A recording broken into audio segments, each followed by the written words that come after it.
Jay Crawford, Adam the Bull, Garrett Bush, and so many big names, it would take me hours to say all of their names.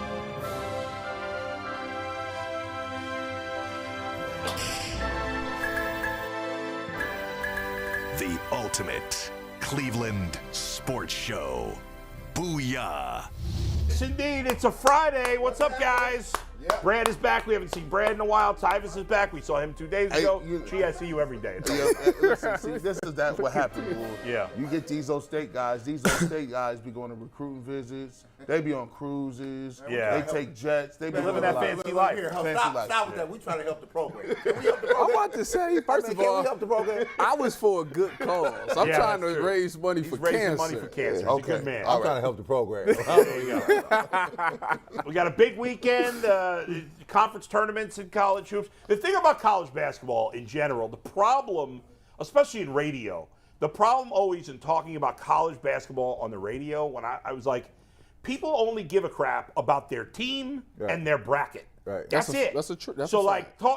Locally you could do it, but like when I used to do a show for CBS Sports Radio on the weekends, and during NCAA tournament time, I wouldn't really talk a lot about the tournament because it's like, if you're a Kansas fan, you don't give a crap about Ohio State, and vice versa. And nobody wants to hear about your bracket, Well, just like they don't want to hear about your fantasy. Well, they want to know about this bracket that's going to come out on Sunday. Yes. Right? These pools that'll be running around here going to be crazy. They still giving $1 billion for the perfect bracket. Yes, I don't sir. know. They are? Look at Big Nah, Bang. I'm going to tell you what. I used to be, I was in the game. I just want to win a $20 pool. I was on the sideline, Bull. I was like, you know what I'm going to get in the game? I'm going to get in the game by making sure I watch every tournament. I used to watch every single conference tournament. Right. Then I would watch to see who got in. Yeah. And I would watch all of these games, right? And then I realized that didn't mean nothing.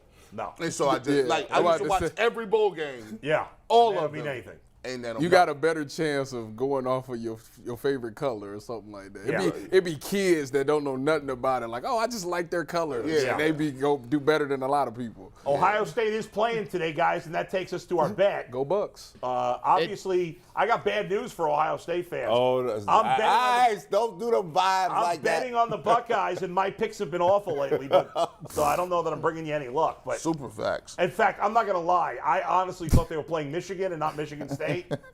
That's how on top of things I am right now. So now it totally changes I'm everything. struggling, but it's too late for me to change my bet. Well, Can I- no, It is too late. No, it's locked in because locked it is the in. Bet Rivers bet of the day. And once So I'm Bull sticking submits with it. The Buckeyes are playing good basketball right now. can't unsubmit it. And real quick, before we talk about the bet poll, who's sponsoring your bet? Bet Rivers, The of best, course. the best at Bet Rivers. It is the place to be for every single game in the great state of Ohio. That is Bet Rivers Sportsbook. When you use deposit code SPORTS, you receive a second chance bet up to $500. Get in on all the action with weekly specials on your favorite sports like basketball and hockey. To help you win big, check out BetRivers.com or download the Bet Rivers app today for the latest lines, odds, and boosts. Bull. And check out my podcast today. I haven't tweeted it out yet, but it'll be out today. It's my national podcast today, The Bullpen with Adam the Bull, in which I crap on Odell Beckham Jr., Aaron Rodgers, and Yankees GM Brian Cashman. you didn't spare a soul, did you? No, nobody got a pass today. My bet today is Ohio State plus four, against Michigan State. Let me jump in on Jump this in, one. please. Because I'm going to just tell you Save that me here. a month ago, I was telling some of my former teammates, I said, Yeah. Ohio State going to get run in the first round. Yeah. But if you follow the last couple of weeks of the Big Ten season, it kind of sparked and turned played a little bit better. different. Now, in the first 2 rounds of the Big Ten tournament, they've looked pretty well. Yep. And then I will tell you, the Michigan State, I follow them. Izzo not holding what he was holding before at Michigan State. Yeah. I think the Buckeyes can get them today. That's right. The Buckeyes can get them. I think they can get them The today. only thing that gets me is that Bryce Sensabaugh went out the game late with some type of injury. I'm guessing it's something lower leg. They tried to say it was a sickness, but when they described it, he was talking about putting pressure on it and stuff like that. So it leads me to believe that it's a lower leg injury. But I think the Buckeyes playing with house money. I mean, their season is pretty much over. This is the only thing. We mean pretty much over. Unless they win it all. Unless they win it That's all, all they they got. in. They That's win all it they all. got. So that's what I'm saying. They That's playing all with they house got. money. This Yeah. is what better way to make a season memorable? They're not going to the NIT or the No. CTI No. or the In CTI. the words of Shannon Sharp a little while ago when the Cavs had some players that he didn't know, The Buckeyes had mofos coming off the bench I had never seen before. Yeah, it's a lot of reversible jerseys. They just turning the boys in and out. Like, who is this dude? Where's this dude been? Do they have do the Buckeyes have some RWDs coming off the bench? RWD. Random white dudes. Listen, we ain't seen them since Diepler. We keep a couple. We got a couple. I remember when I was a kid, Georgetown would always have a couple of random white dudes on the bench. And Georgetown, when I was a kid, was awesome, as you and I were talking about before the show. And you always knew the game was over when the random white dudes came on the court. Hey, your boy was. Shout out to Patrick Ewing who just bit the dust. Random to the ground. Shout out to McClung, who actually started for Georgetown a couple years before he transferred to Texas Tech. Talking about Mac, the dunk contest with him? Georgetown. Where is he back in the G League? He's been sent down to the Z League. He's playing the Iceman. He don't matter because he won the dunk contest. Yeah. His followers on IG went from like 20,000 to 1 million, so he getting all kind of endorsements. In the words of Houdini, he got 5 minutes of funk. That's what he got. That's all he needs. $1 million? You get so many endorsements? I heard he only and 50 Jeremy grand. Lin are playing a 2-on-2 tournament. Oh, together. wow. That's what I'm hearing. All right, let's get to this, guys. We had a fun project that we all worked on, and now we're going to break it down. Mikey McNuggets, tell the fans what we're doing right now. Jeremy Lin. Yeah, no, Jeremy Lin is not involved. I'm But telling you, Jeremy what we Lin. did is we asked everybody to create their perfect Browns offseason plan, which included draft picks, trades, signings, and re-signings, given the cap flexibility of about $50 million, which is what we expect Cleveland to have after restructuring Watson, Cooper, and some other deals. So these deals had to be relatively realistic. We told the line on that. Yeah. We did tell the line. Well, I didn't because I cut additional players. I went above and beyond. I can't wait to hear Bulls. Yeah. So how we're going to do this, and Brad's going to go first, is we're going to let Brad explain his offseason plan, and then we will agree, disagree, and talk about each one in order. So, Brad. Here we go. Let's go. Brad's Stop playing first with me. What do we got? You put the graphic up? Stop Here we playing go. with me. So let's go to this. I'm gonna hit you. Oh right. my I'm gonna hit you right in the mouth. Nick Chubb. Let me start you from the beginning here. Hold on. Relax, young fella. I'm gonna let it breathe. I'm gonna All let right. you breathe. Look, hey. Relax, young fella. Pre-pension. So relax. Go ahead. Let me tell you how this works. Oh my God. First of all, I don't care about no damn cap. That's the first thing I don't care about. Here we go. Secondly, I know I've got a lot of pieces to fill, and the only one that can bring me pieces is Chubb. As much as and you know, I love Nick Chubb, but I'm like Red Auerbach and Pat Riley. Yeah. When you gotta go, guess what? You out. You gotta go. Jerry Krause gotta go. Right? Not that personal. You can come back. I'll get you some tickets, but I need I need what you can bring me. I got a lot of holes here to fill, right, bro? All right. So that's my big one. Okay. Because if you think about trading Nick Chubb, Yep. just think about the wealth of things you're gonna get from that. Picks. Because I need picks. You gonna get a third? What you getting from him? I'm gonna get a third. I'm gonna get a fourth. You gonna I'm take get a- somebody G is thirsty. You'll take a 3rd round pick. No. I need number of picks. I need. Oh, you need multiple See, picks. because this is not the NBA, right? Football, You can the get good players, the players that make the team 3rd, 4th, 5th. Those are the ones that make the team. It ain't the first round dudes that always flame out on you, right? It's not them, true. right? This is So true. let's go. This is great stats. I'm going for wealth here. Okay. All right, Yeah. all right. Now let's go to the signings. I need a defensive tackle, so I need Hargrave, right?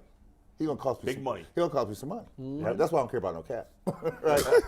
Second thing, I subscribe to like one of my old bosses told me years ago. No permanent friends, no permanent enemies. Welcome back, Odell Beckham. Oh, boy. Come on back, Odell. bro. I would not be opposed to bringing him back. I wouldn't be opposed to it either. Listen, no permanent friends, no permanent Look enemies. who's next. Now, I'm going to Ohio State Your here. boy. Go I'm going to Ohio State here. Go Bucks. Look, because here, somebody in the backfield, I mean, in the defensive secondary is not happy. Oh yeah. Yeah. One of those. Is he going to trade Newsom? Yeah, so one of them is not happy. So guess what? In the words of Jerry Krause, bye-bye. Bye-bye. Oh, I'll get my man from Columbus. Eli, come on home, bro. You good. Just don't get burned. So you get rid of Chubb and G. Bring that back up. I'm not done. I'm not done. Your last one's Devin Bush. No, I got 2 left. stop, relax, slow down, right? Then I'm going to get the Michigan man. Okay, linebacker. Because I need to solidify this linebacker. Devin Book, and I'm all for bringing back Taki and Anthony Walker, right? Okay. That gives me a nice linebacking core. Okay, yeah. I ain't got to fool around with wannabes and people that might be, might not be. Now, that don't leave me on the other end because Clowney's out of here, right?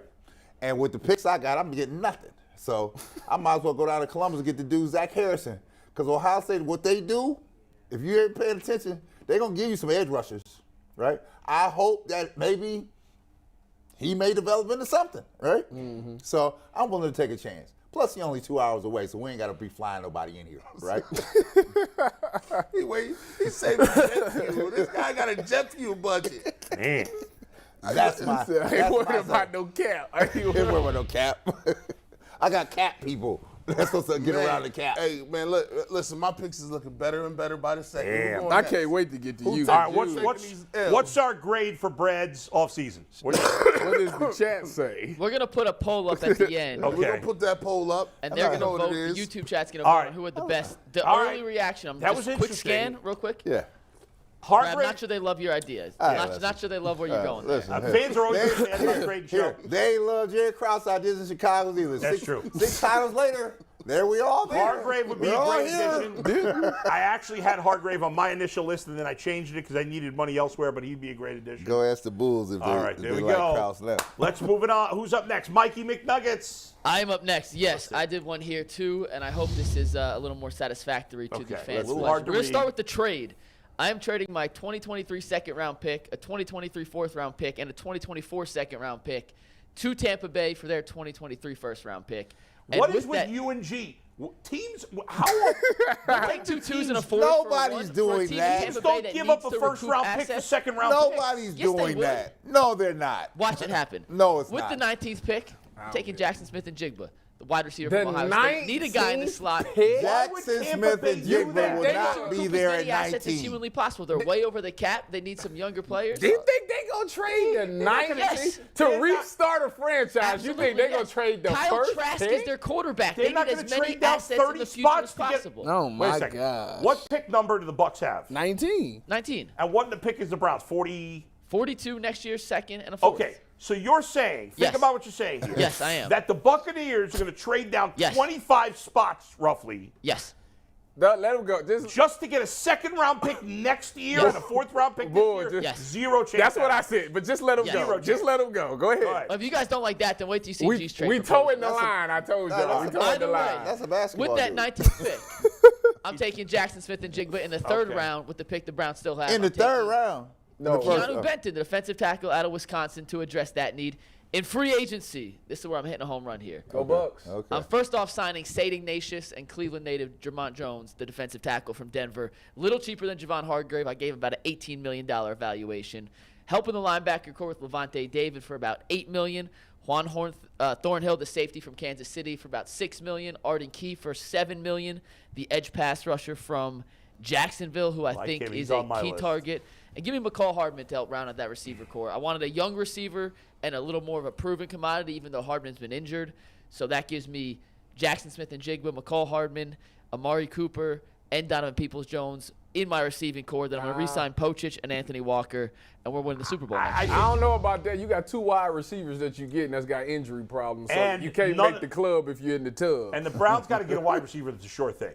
And neither of those guys are sure things. That looked like a lot. JSN's a sure JSN is Hey, a full. hey, Mikey, that looked like a lot of money you put out there. I'm not a Oh, money no, the guy, math but adds up. Look, we Yeah, can do the whole math. yeah. 18, 8, 6, I 4, ain't- 6, 7, and 2. I ain't worried Trade's about no cap. unrealistic. I like the He in defensive the rules with me. moves. We ain't worried about no stinking cap. I liked all your defensive moves. I think that was good. But your trade's unrealistic. There's no way. No the way. Buccaneers would do There's that. no way. You're Watch not, it happen on you're draft night. You're Watch not it happen. understanding value on draft picks. I guess pull me. I'm the only one that got a realistic trade out of this Let's whole see. thing. I got a good trade. Oh, you got a good trade too. Yeah, But yeah, then yeah. You guys made this almost the same man, trade. I can't. This man, if that man behind the They glass crazy. is on something.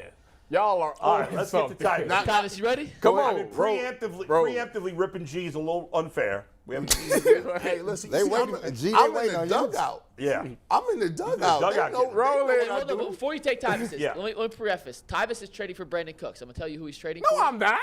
Yes, you are. I said Why you or. Either it's two. No, you don't get or. You No pick ors. one. They No, can't have well, then ors. if that's the case, then You I know- pick D-Hop then. So he Okay. make it D-Hop. No, Oh, you then should've it's told gonna him change that the when whole he sent it graphic. to But you. either way, Yeah. what he's proposing for D-Hop is significantly less than what every report on the internet says the Cardinals All are right, willing well, to wait. accept. So, All right, Ty- I'll it's give you my not. opinion on it. Go ahead. No, it's not. Go Let's ahead, go, Tyvus. Jabez. Take Just it go from- ahead and go and get your money So off. when we already know, take Cooks out. It's not Cooks. It's D-Hop. That's D-Hop. because it makes no sense. So the reason A I'm third-round pick in DPJ. yeah, what's wrong with that for D-Hop? Man. I think that's possible, actually. I'm about to say, what I do you don't mean? like. I'd rather trade another draft pick than. No, I would trade I'm trading DPJ because first of all, you got to pay him sooner or later. Second of all, him and D-Hop, you getting essentially almost the same thing. Obviously, D-Hop is more proven, more of a superstar, more of a big play making ability guy. So why would you All right. keep both of them? That neither one of them are burners. Neither one of them are great route runners. I don't see D-Hop on your list anywhere. No, because he put Brandon Cooks, Oh, but I okay. told him D-Hop. I Okay. don't know why. But So anyway, he said Brandon Cooks. I just looked at the text.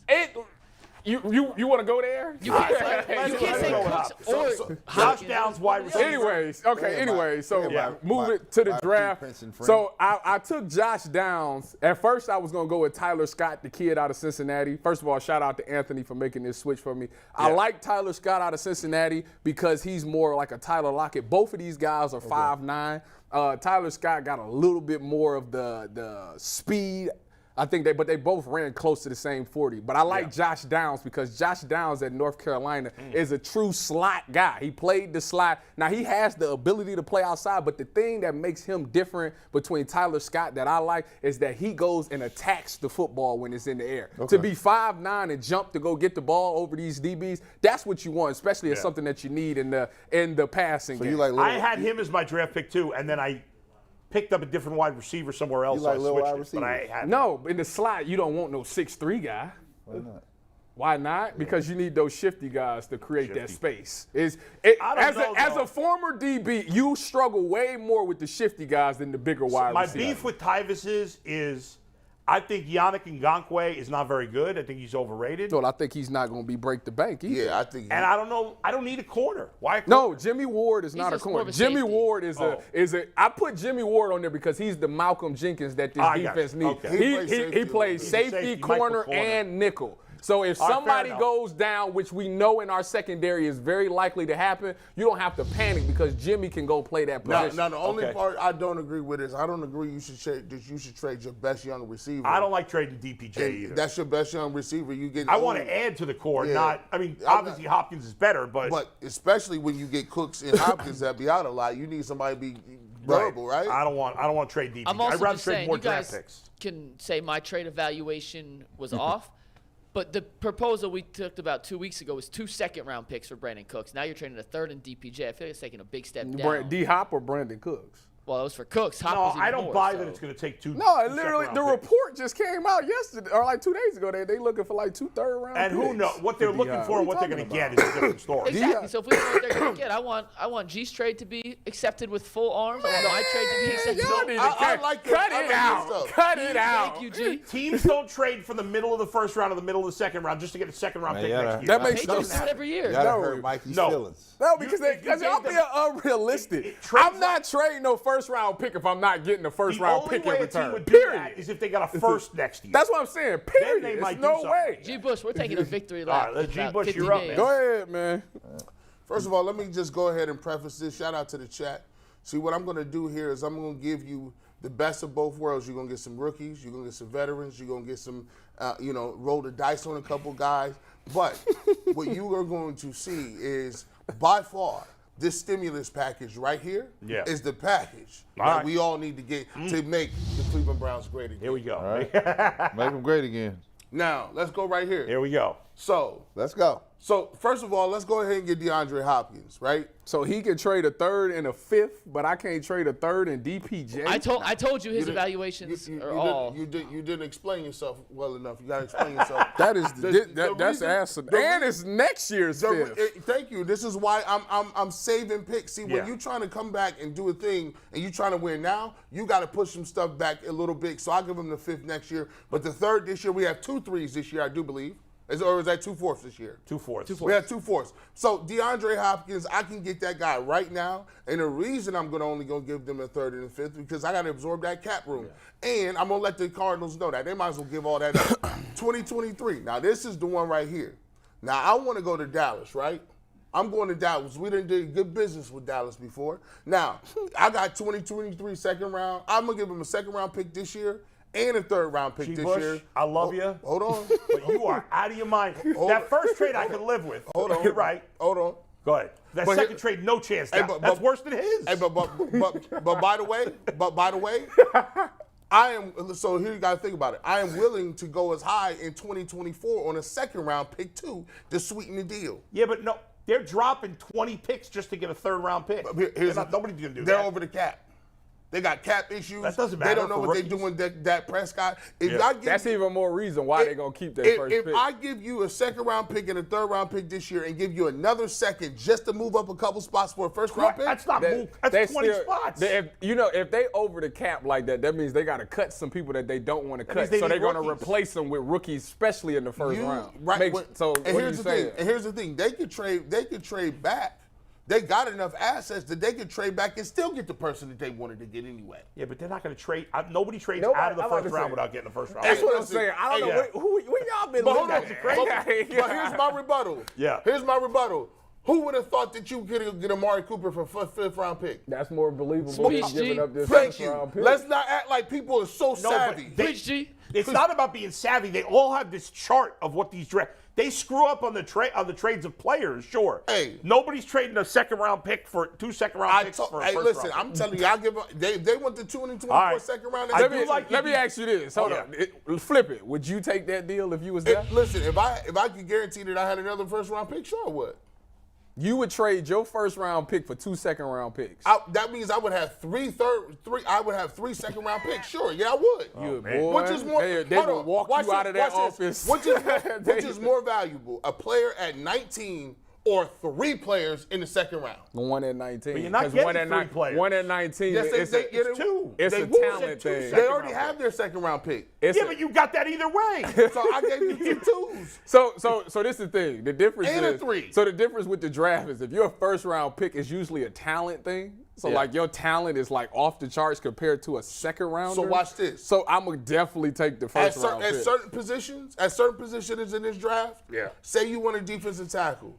There's maybe 3 to 4 prospects that's even considered first round pick. So when you get to 19 and somebody on your board, you're looking around like, do I really even need this cat, or am I overreaching for this person? A second round pick in a stack draft is better than a first round pick in a weak draft. Can we agree with that? Facts, preach, G. Me and Super you on the same facts. page, brother. Bring that back so I can get to my defense. All right, go ahead. And get to this war room. Now, my defensive picks, this is beautiful. I ain't getting, what's the name, Javon Hargrave. You know why? I don't like that 40-something he got in his run defense. You're welcome for that nugget this Thank you so much, McNuggets. I don't like that. I'm going to give me Fletcher Cox. I can get him for cheaper, and I can get him on a 1 or 2 year deal. Let me go to Bobby Wagner, best linebacker in the game, speaking for PFF. 90 overall grade. He's not missing nothing. Linebacker, bring great consistency and character. He's in the middle. Cleveland. And then I like what OG did. Give me Devin Bush, a dude that he's a Michigan guy, but he got the tools, he got the speed. He's just been banged up in Pittsburgh. That's the type of guy I could put and do a little flyer on. So now we got something here. Now, with that draft pick I got, I'm drafting Jalen Hyatt. Speedy, gets open, runs easy past people from Tennessee. Go check his highlights on YouTube. I'm going to take him. So now what I got on offense, I got the speed guy, I got DeAndre Hopkins, I still got Donovan Peoples-Jones, and I got Amari Cooper. Now we rolling. David Bell can come up and show up when you don't want to. So you running the spread now. We going to run a lot. I think you running overall, the 4 receivers. And I brought back coaches and top 5 G center. did a good job. His trade for Dallas is absurd. The rest of his thing is good. I agree with that. The rest of his thing is good. And before but that trade is never It's not going to happen. Before we do this, Yeah. I want to shout out to the chat, man. Let's just do something really quick. Show me them G. Bush emojis. G. Bush, a.k.a. L. Come on. Well, the fans are going to love that trade. Of course they are. They Now, would take But wait, before Bull goes, Put them in there. I need to give everyone a caveat. because to mine's Bull. got like 3 pages worth of Yes. stuff. So Oh my God. I sent Bull the assignment. I Yeah. sent him G's as a sample. Yeah. And Bull came back with a whole extra category that no one else thought of because Yeah. Bull needed more money. So I needed more money, so I cut So some we designed. freaking So guys. before we show you what Bull is bringing in, let's Yeah. show you who Bull's kicking out. So I we take had to cut 130. all these guys to create more cap space, guys. A backup offensive lineman, Joe Haig. What am I doing with that guy? He sucks ass. Harrison Bryant, am I paying him am I locking up $2 million on the cap? He can't play. Goodbye. Corey Bjorquez, you suck as a punter. I'll go get a rookie punter. F him. Anthony Schwartz, I'm saving $1 million right there. Jordan Elliott, you've been here 3 years. You haven't done a freaking thing. Drew Forbes, I didn't even know Drew Forbes and Tony Fields were still here. I'm not paying them $3 million. I just saved $12 million on the cap with cutting those guys. So that all means, scrubs. just so everyone understands, when Bull explains his offseason moves, he's now working with roughly 62 million, not 50 like I the rest got rid of all those scrubs. None of those guys have any value. I saved 12 extra million on You the done cap. cut the concession stand workers, bro. F him too. You ain't got no valet parking. I'm cutting Baker Mayfield's wife from the nacho stand. She's out too. Dang, She bro. next to Jenny Taft. I didn't know she was All right, now look at payroll. this. You guys are going to love this. Here we go, Mike. Jenny If we can read it. All right, here we go. First, here's my trade. All right? I'm getting Brandon Cooks for Houston. I got a 3rd-round pick and a 4th-round pick. And a 4th-round pick's next year. Now, maybe I got to give up a 2nd, 3rd rounder. I'm just shocked that my trade is absurd, but all of these is Man, No, don't get your You got a problem with my trade? nah. They gonna take that.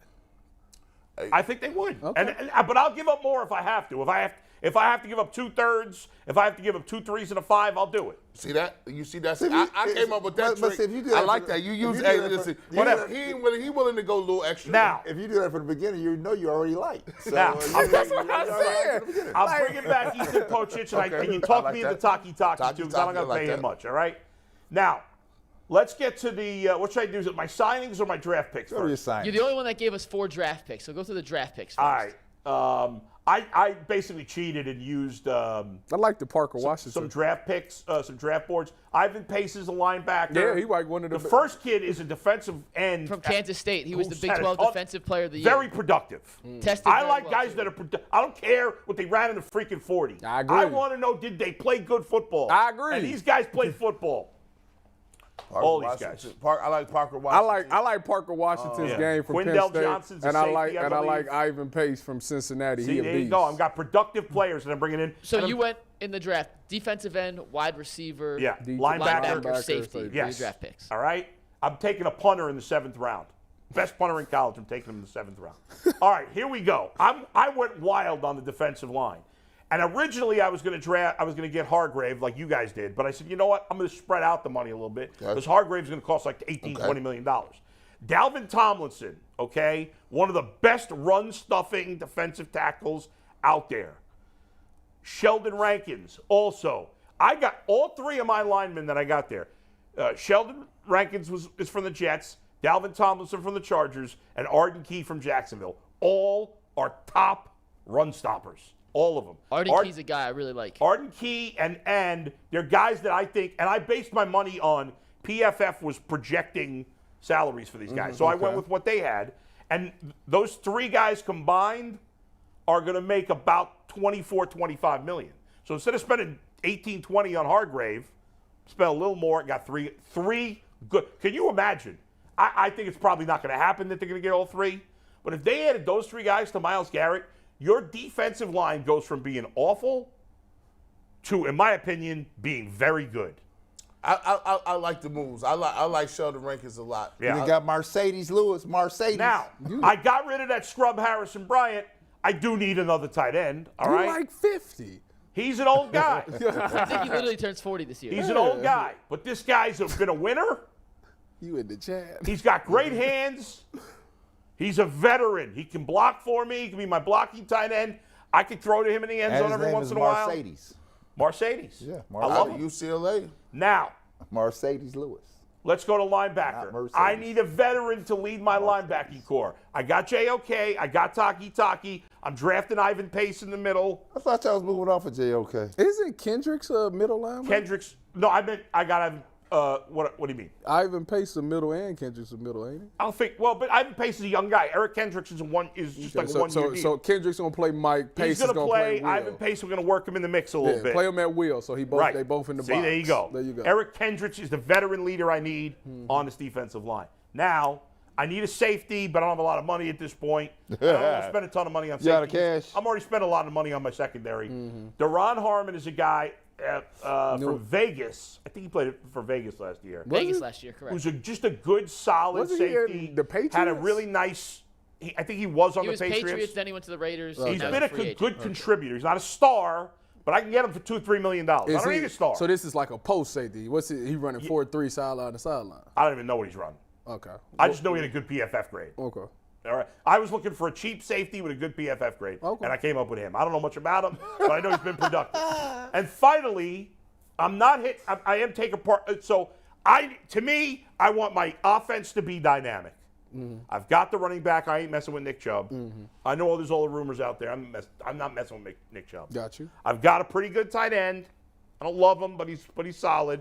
You talking about Njoku? Yeah. Okay. I got Amari Cooper, who's a very good wide receiver. I'm trading for Brandon Cooks. I got DPJ. I'm taking a wild card on Darius Slayton of the Giants. Right, I got you. He's a nice player. I think now I've got, look at my top 5 wide receivers now. I got Amari Cooper. I got Brandon Cooks. I got Darius Slayton, who one problem with him is he gets injured, but now I got good depth, so even if he misses time, I'm all right. Wow, I got DPJ and Parker Washington. That is amazing depth. That is amazing depth. Also, remember, Bull cut 23 guys to have 12 extra And I cut 23 guys. exercise. Hold on. So I'm When excited. when you cut 23 guys, there's a 53-man roster. Man roster. Yeah. You have to backfill. I got to sign a bunch of schlubs. To the free Okay, agents. that's what I'm like. Who you backfilling with? I'm signing Tyvis. We're adding Tyvis in as my undrafted free agent. We're bringing him back. We're bringing him back to the Browns. I hereby. He's my third safety. I'm Team Bull right now. He just won Tyvis is my third safety. Bull should win this by a Bush, your backup landslide. D-tackle? You What's can be that? boss. Bush, your backup D-tackle, too. Nah, bro, I'm not playing. G. Bush, will you be on my team No, there? no. You're I'm done? not The man's been through enough for crying I out loud. punted in Pop Warner. I'll be your punter. Now, I actually- McNuggets, he got the best depth. I'm not gonna lie. He got a lot of depth he in a lot of went places. into a lot of However, detail. I'm looking on the list and I'm looking for impact. I want somewhere. I want the pop. Let me see I his want- list oh, again. Let me see. Oh, give me that pop. Let me see Like, Brandon Cooks? Let me see Bull's list again. It's coming. That's his biggest move. Brandon Cooks, and there's a lot of rookies. no, because you got Darius Slayton who can give you that pop. Eric Hendricks is a really good I player. like Hendricks him. was like all pro like 2 years, 2-3 years You won't ago. hear me say nothing about the D-line. I like what And you you did know what? D-line. The defensive tackles, they're not sexy names. Right. But they're producers, and they stop the run. I like that. We got a question bunch for you of real quick. guys who can't stop the run. So let's say in a hypothetical world you didn't cut 23 players and you were Yeah. working under the same 50 million cap that we were. Of Yeah. the free agents, Steve, pull back 129. I know it's a pain in the butt to keep going back. I apologize. Pull Bulls back up. Of these guys, who are you not signing if you abided by the 50 million So cap? I'll take Dalvin Tomlinson out of it. I'll take Dalvin Tomlinson out. That he's probably going to make 10 million. Yeah, I saw 10, 11 was his. Yeah, somewhere his around average. there. So I would take Dalvin Tomlinson out, and then if I did that, I might draft a defensive tackle at 42 instead of a defensive end. That would change it up. But Fair enough. I would take Tomlinson out. That would be my move. Well, I mean, if you got Arden Key, if you sign, you don't need to take a DN. I mean, it's like you just kicked Right, but- you kicked the ball on Wright, Alex Wright. I know, but I love the idea of bringing in an Arden Key, who's I think a very good number 2 end, Right. and then drafting a guy because I want to these good teams that have the good pass rushes. Yeah. They have all these guys. The Well, I mean- 49ers, they're rotating guys in Well, and out. but you got 3, right? You have 3 with which you got Miles, Arden, and who was the other? Oh, and Wright. Alex Wright. Yeah, Alex Wright. That's 3 right there. And I need a couple. And plus, this draft Never have enough defensive This ends. draft is That's really true. This draft is really dope. But if you blitzing, then I mean, for you get pressure another way. when you talking about the edge rushers, there's a lot of good edge rushers in this draft. more so than defensive tackle. Yeah. That's why I didn't have really no problem with it. Names. You know. Yeah. I would if I had to cut that money out, I'd leave Tomlinson on the table and I'd take Mozzie Smith at 42 instead of the pass. I respect that. That ain't bad. I respect that. That's not bad. So there you go. So when we look real quick, Well, that was fun. It was. Before we move on, though, I want to do one more thing with this. Yeah. So in totality, 5 different perfect off seasons. Yeah. I think all of us brought back Pocic. Was the Yes. one common denominator between all 5 of us. A defensive tackle in some way or another was top. The one thing we all not disagreed, but none of us spent huge money on a safety. Nope. No. Not None of doing us it. did. Not doing No. it. In 5 different scenarios. Not doing And that's sad because I play safety. But no, but my safety is a safety that plays multiple positions. He plays every position. No, we in all the signed a safety. safety. How We just much is didn't- Jimmy Ward getting paid? 4 or That's a 5 mil? good I saw 6 on PFF. And how much is Thornhill? Thornhill was getting? 6 too. So right in that same Oh, I'm taking mid-tier Jimmy. range. I mean, those are mid-range. Thornhill is what, 27? I went cheap Thornhill's safety. pretty young. You went And cheap Jimmy, safety? what, Who's your 30? safety again? Did you sign a safety? Man, if I'm going to get the Gardner dude from. Oh, CJ? Gardner Minshew? Yeah, I'm good. No, yeah. CJ. Yeah. Same joint. Same CJ joint. Gardner, Jimmy Ward's Justin? 31, Yeah, Thornhill's 27. Give me that. And here's the thing too. We have. Well, if that's the case, going off the Browns' philosophy, they will go with Thornhill. You know, you got Jordan Poyer still. Yeah. He's out there in the market. He's up. 32. By the way, That's we it. never- That's that. They're not gonna do that. By the way, nobody spent any money on a backup quarterback. 0. Kellen Mond's the guy, whether So we it's like either it or Kellen not. Mond or a draft pick. Draft pick. We're gonna run Wildcat. Something like we ain't Draft. nobody getting that. We'll get somebody. We'll get somebody like Hooker. How old are Hint you, Hooker Cyrus? in How old there. are you now? 29. Oh, yeah. 29. All right. We actually asked the internet Throwing that real quick line before we right move on on to the Bubba right on Ventrone. You see, the. we all said we like. Go ahead, 49. Mikey. We What do asked you the internet who had the give it a best year, right? off-season Oh, plan. yeah. And whenever we ask the internet a question, it's brought to us by a year. PCC Airfoils. Maybe Looking 2. for a job with career advancement and great benefits?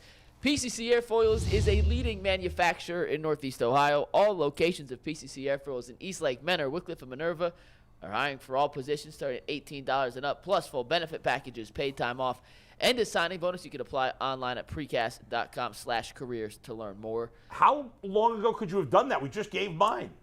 I'm tripping on. Anthony 60 just gave me the polls. results. I'm tripping on the It was a fact. 7-minute poll, over 200 votes. Yeah. Wait a second. Did you start the poll before mine was released? Anthony, when did you start the poll? Bull still probably gonna As win the poll Bulls was anyway. going. Oh, okay. He said the election's not rigged. He's like, Bulls had the most. Irregularity. He had the most detail. He better win. Whenever we ask the internet poll, G. Bush, I think, is undefeated in these until today. Yeah, like I told you, they like it. The king has fallen. They like plethora. They do like like multiple. They love plethora. They want. Listen, if you I get- played to the plethora crowd. Yeah, you play to the plethora crowd. Like And you, Bull with 49%, despite the fact he cheated the system a little bit and cut half the yeah, he cut everybody. These are veterans But- of the game. I am a veteran of the game. I've done this. No, but you overwhelmingly, Bull, 49% voted for you. No one else got more than 30. So Yeah. overwhelmingly, you did put together the best offseason plan. Next time we do that, guys, cuts are on the table. Cuts. If you want to cut everybody, So now it's the cuts is on the I table. don't know how you cutting people and you still got to backfield positions. Yeah, I mean, you undermining your team by the cuts. No, I cut all guys who Did don't I play. come in last? Who came in last? Who's last? technically I came in last. Me and Tyvus were really close though, 11 and 9. I I got 29. I came take third. You got 29%. I got 29%. What I I take get, that. 30? I'm always in the. I'm always gonna Yeah. finish in the top. Let me, two. here, let me put this on the record. I'm putting it back on the record. Yeah. I really like Nick Chubb. Brad. What are some of the people saying? I'm the one singing his praises all the time. But guess what? Yeah. In this business, no permanent Cutthroat, friends, no permanent enemies. What can you true. bring me? That's true. Gee, what are some of the fans saying? Anything Hey, interesting? hey, Tetsalate says, G. Bush, you got blown out of water. Swallow your pride sandwich. Pride sandwiches with mayonnaise. Yeah. I do it. Slice of humble pie. I Slice of humble pie. I automatically say I'm the all-time second runner-up in the history of every game. I'd at least come in second slot. I'll take that. Let's get to it. Brad got negative percentage. Yeah. Always balling. Look. King Bees, Brad was dead last. The smoke is coming. Now, when they trade Nick Chubb ass to the team, Y'all gonna be sick. come back to me for the close-up. Hey, listen, this is crazy. Let me give you one. Joseph Roscoe says, Tyvus is saying that he's open and coming back. LOL. That was the funniest sprint between the eyes, LOL, I've ever seen. And speaking of our fans, it's a great time to talk about membership. There it Mikey is. It McDonough. is. If you are not already a member of the Ultimate Cleveland Sports Show, you are missing out on some elite content and opportunities. For a starters tier package, for just $1.99 a month, less than $24 for the entire year, you get all the loyalty badges, custom emojis, and members-only community posts. For $4.99 a month, that's a coaches tier package.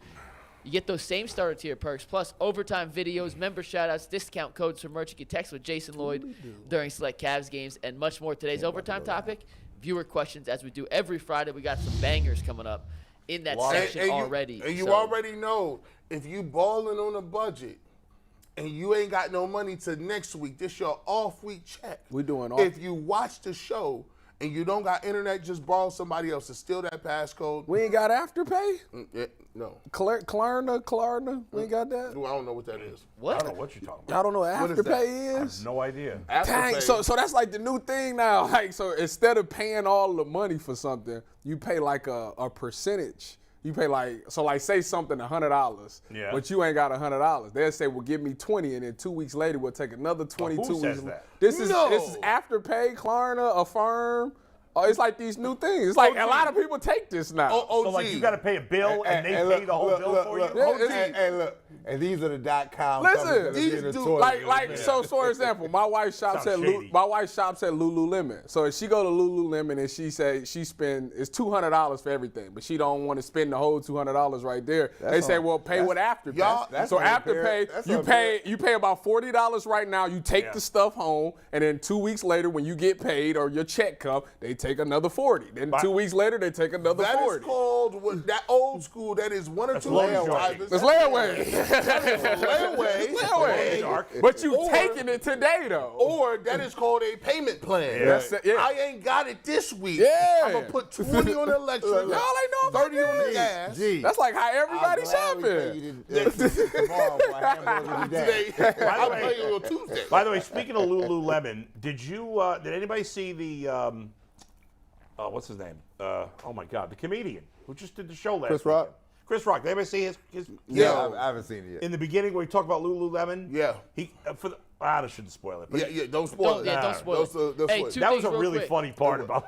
So we're gonna ask the chat real quick. Yes. Tweet at me with your perfect Browns offseason plan using $50 million in cap space. The last 5 minutes of the show, we're gonna grade some fans' offseason plans, see Very how good. they would operate in these same situations. Sounds good. All right, let's get to Bubba Ventrone. Bubba Ventrone, we got to do it. So Bubba Ventrone, of course, used to be Ray. Apparently, he was called Bubba the whole time he was here. I was calling him Ray. That's his name, but everybody calls him Bubba apparently. So now we just call him Bubba. Sounds like a weird name for a coach. He says he doesn't like Raymond. Like only his mom calls him. him Raymond. He's just Bubba. Sound like the dude off of Forrest Gump. Yeah. Right. Yeah. We don't know. Bubba. We got shrimp grits. We got shrimp. I love shrimp too. It would make me hungry every time I watch that. By the way, that might be culturally inappropriate at this time. I don't think they could have came out with that no more. You see, they be racist stuff. Now it's a lot of stuff you came out with 10, 15 years ago. That's true. That people be like, what? I tell you what, say? That's so bringing funny. that They up. messed up a little bit. I've been watching on Instagram. They got like old WWF clips. Oh my God. Junkyard Dog? A lot of the stuff they did, they wouldn't fly today. I mean, think about this. Junkyard Dog, who don't know people, he's black, was one of the few black wrestlers at the time. Yeah. He would come out with a chain around his neck. A lot of stuff they did. Harlem I'm thinking about, like, at the time, I was a kid, I didn't really think anything of it. But Yeah. now I'm like, oh my God. Search this clip, like online. Yeah. Harlem Heat was doing like an interview, and they was talking about Hulk Hogan, and they called Hulk Hogan the N-word. I saw it, yeah. What? Yes. I saw it years ago. I ain't Hulk seen that. Hogan, we coming for you. Oh, I was like, yeah. Like, We want the gold, sucker. We coming for you. I was like, Harlem, they ain't Booker T and Stevie Ray. Shout Booker T. That's been out for a minute. That's been out. Yeah. Want the goals. All right, let's hear it, guys. Even the guy started laughing at the end when he said it. I think we're all excited about the new special teams coach. He comes highly thought of by DeQuell Jackson loves him, Phil Dawson loves him, all the guys we know. And Bubba Ventrone spoke for the first time to the with the media. First, he talked about playing in Cleveland, right, Mikey? Yeah, we'll play the one from about Cleveland in general as a city. Yeah. 119. Yep, take a seat. It's a blue collar town to me. It's a blue collar town that loves football, that's passionate about football. You know, I was here from 09 to 12. We didn't have a lot of successful seasons. We were very good on special teams back then, may I note. Of course. But even back then, we didn't win a lot of football games. No. But you could just tell that this town they just love football. Where are you from? And for me to be back around that, I'm from Pittsburgh. Can't wait to play them twice a year. You know, I love playing against them as a player. I can't wait to coach against that team. But I'm just so excited to be back in a football town that wants to win. Insinuating that Indianapolis that's what he's saying. That does not want to win? Yeah, I don't know. But, yeah, certainly Cleveland is a football town. It's always funny to me when people say it's a blue-collar town because I don't know. Or most, like, I don't know. Not really. I mean, no one. The coal mines, the steel factories, Things are all closed. fracking.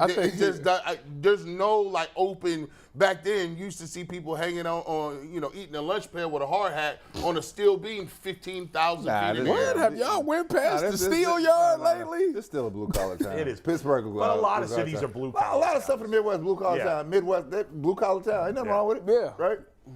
I mean, we got some white-collar business here, but I mean. I don't think people's doing hand-to-hand business no more like that. I don't. Well, you too young to know. Like, go down to the post office. See what's happening. See what's happening. Yeah. That count. But there's a post office in every city. Right. It's like, Hell, Well, you right. I was at the post office the other day. You couldn't even Yeah. put mail in the box. They had taped up the things, and people were stealing the mail out the drop box. Well, That's see, not good. See, For real? Yeah, you gotta go inside now. See? The elections are fixed. I that told you. is a We can't- supply this is why we chain can't have issue. nice things. Right. All right, let's. The next soundbite is Yeah. really the one that was most interesting. Yeah. He was asked about Cade York, and we talked to Phil Dawson last week about Cade York. Yes, we and did. then Bubba came on and said this, which I think is going to make Browns fans pretty happy.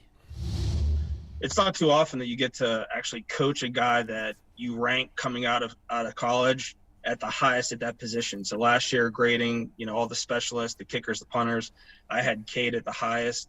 I'm fortunate to be able to coach him this year. So I think that, he obviously can improve, and we're going to just coach him up, and we're going to be as good as we can in the kicking phase.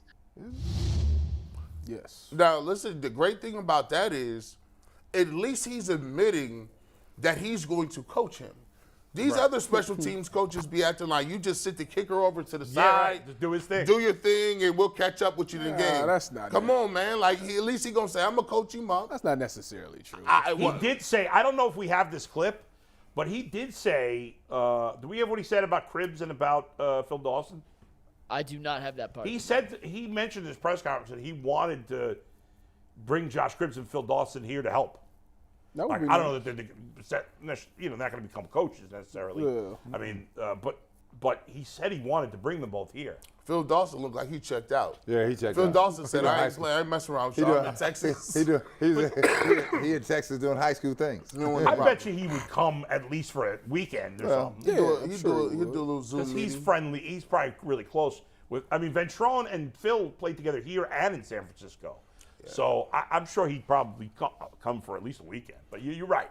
He ain't coming to the NFL. No, he's he- happy to be home in Texas, coaching high school football. Yeah, he told us. Yeah. So far out of these clips, I mean, it ain't nothing he's saying that's crazy like that. No, I don't think he's saying anything crazy. yeah, but it's I think the point that he just is that he's energized to be here. Yeah, I mean, Well, Yeah. we're all energized to have people that want to be energized to be here. The question is not, are you energized? Can you help us turn this around? That's where I am. Well, And he at did the a end of great the- job in Indianapolis. Well, they here, consistently had a great special teams there. At the end of the day- that's one peg. Now, what about the other peg? Now, you hope that the new defensive coordinator, Right. better, right?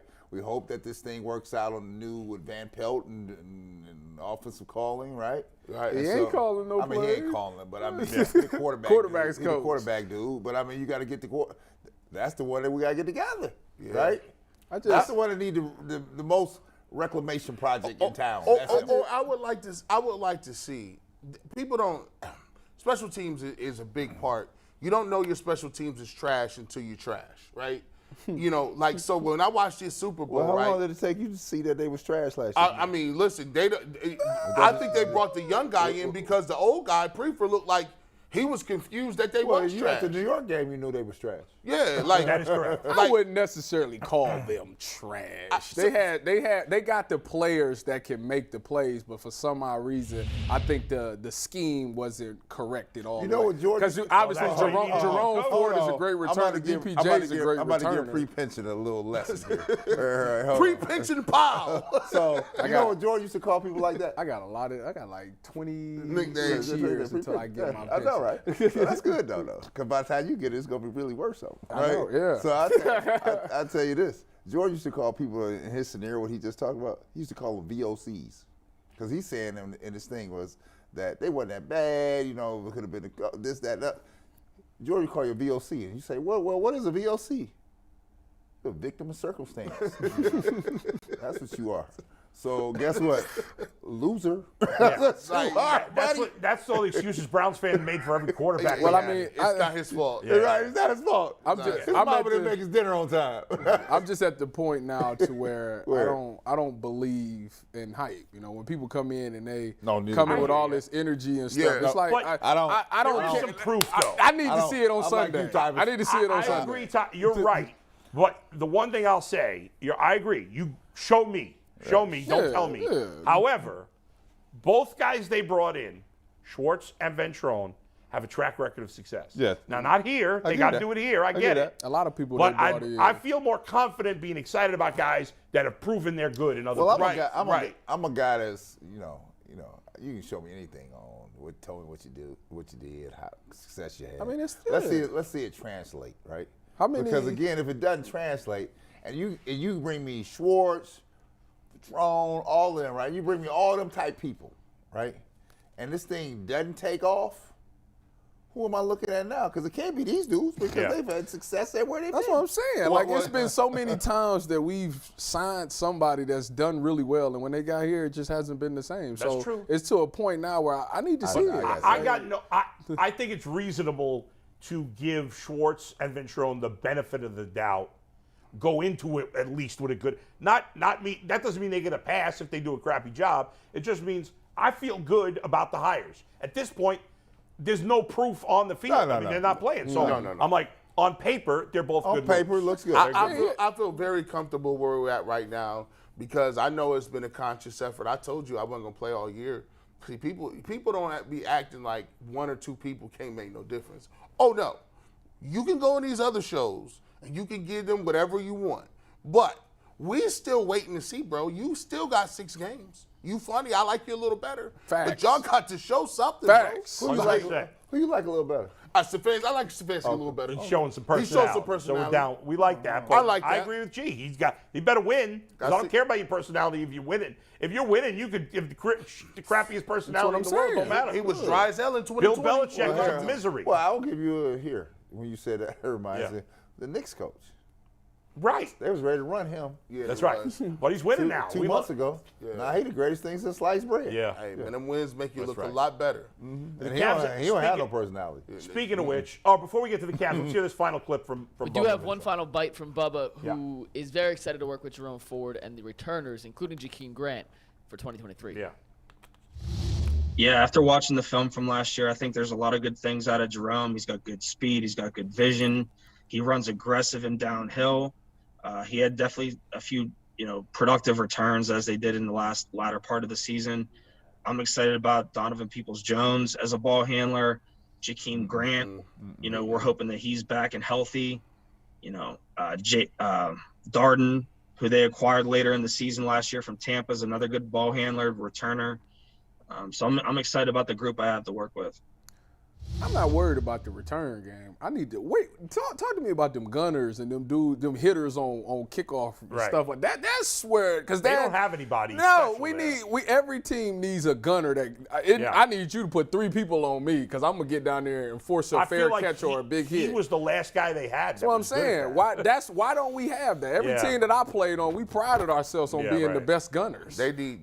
Hey, listen, they're gonna have to tell him. Hey, listen, Coach, Donovan Peoples-Jones not available. Yeah, right. On offensive side, you Donovan People. If he throwing out Joakim Grant, even more reason why I'm trading DPJ for D-Hop. Man, I need him on offense, bro. DPJ when they put him back there because out of necessity. That was necessity. They don't need him this year. If Grant's healthy, they need. Well, if I'm DPJ, I'm gonna be mad about that. I'm like, no.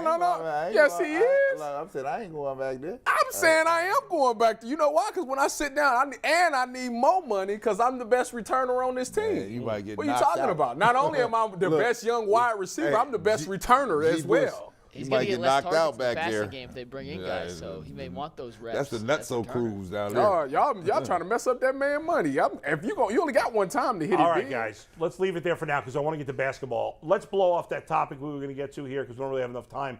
But real quick, the Cavs playing the Heat again tonight. It's tough playing the back-to-back in Miami. I've never really seen it.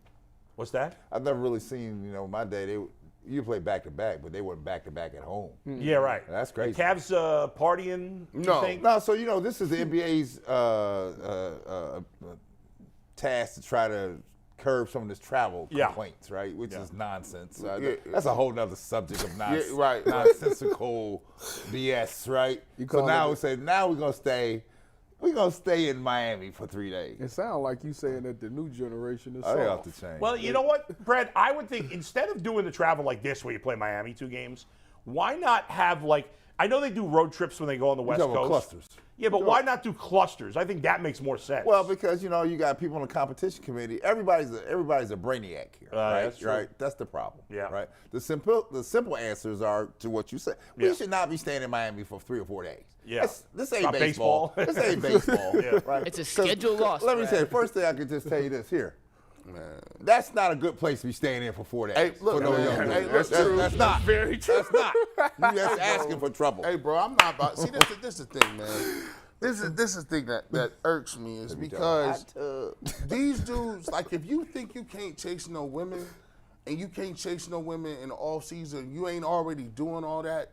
Man, come on, bro. At the end of the day, you got a little small amount of time to make an impact on the game. Y'all cats running around here chasing bottles?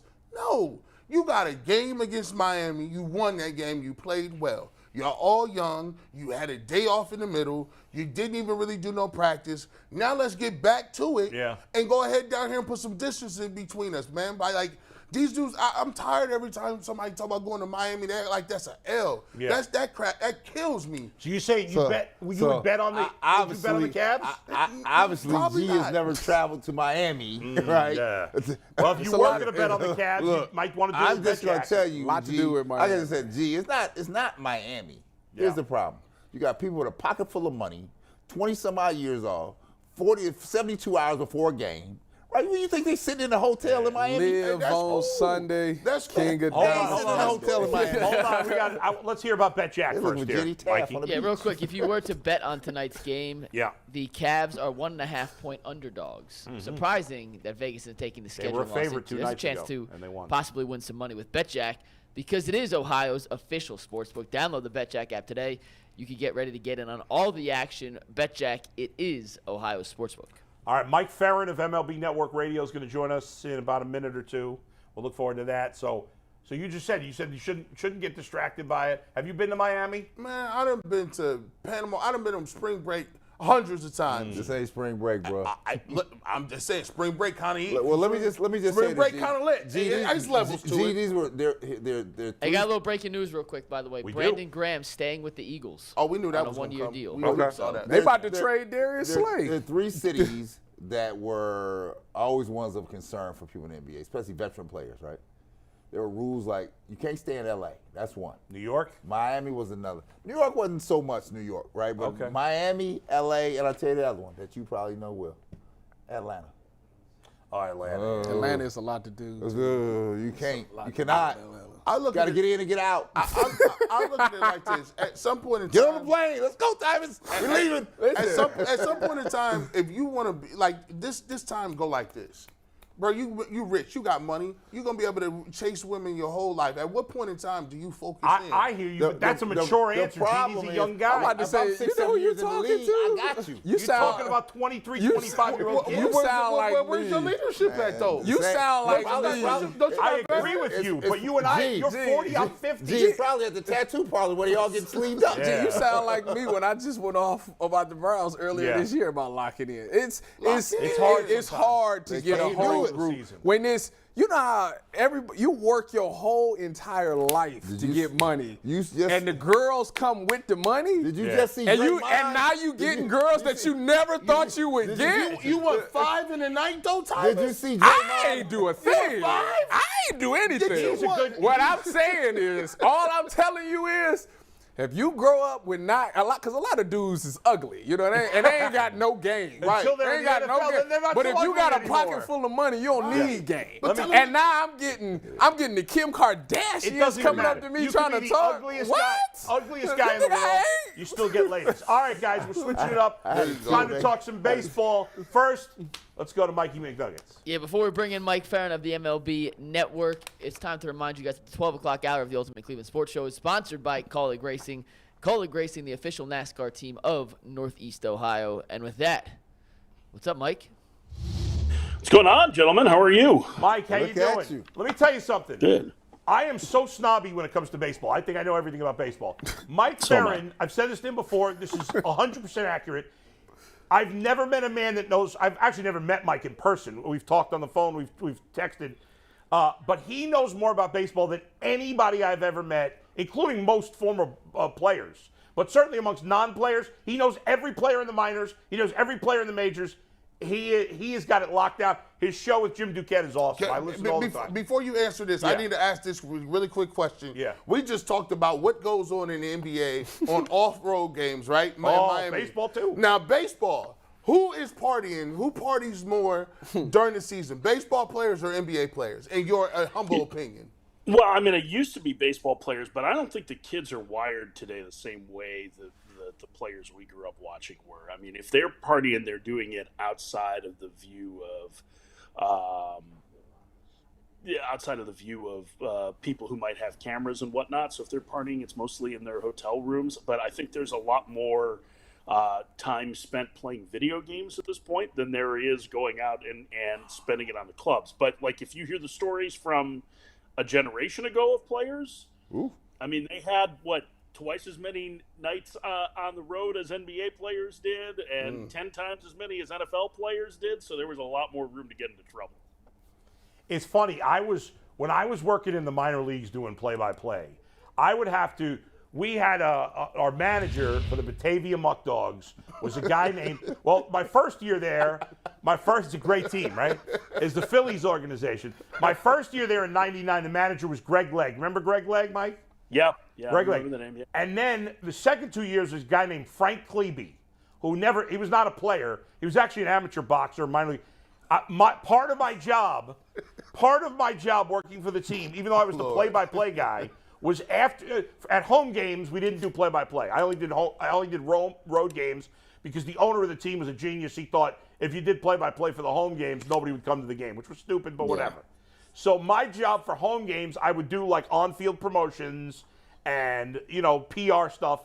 And then my job was to bring 2 cases of beer to Frank Klebe in the locker room because nobody drinks beer like baseball players, Mike. Is that not correct? Especially managers? I mean, that is true. That has been historically the case, and nobody can put it away. Listen, they do a really good job of hiding it too, I would say. Like, having been on team charter buses, like there's almost always a beverage in somebody's hand. So, I mean, listen, you got to wind down after 3.5 hours, right? But baseball managers, without a doubt, have a long history of being able to finish off a 12-pack in record time. That's right. Now, Mike, you say 3.5 hours, but now, hopefully, games will not be as long, right? So far in spring training, The average game through this time last year is down 25 minutes, I believe. I believe I saw yesterday. Correct.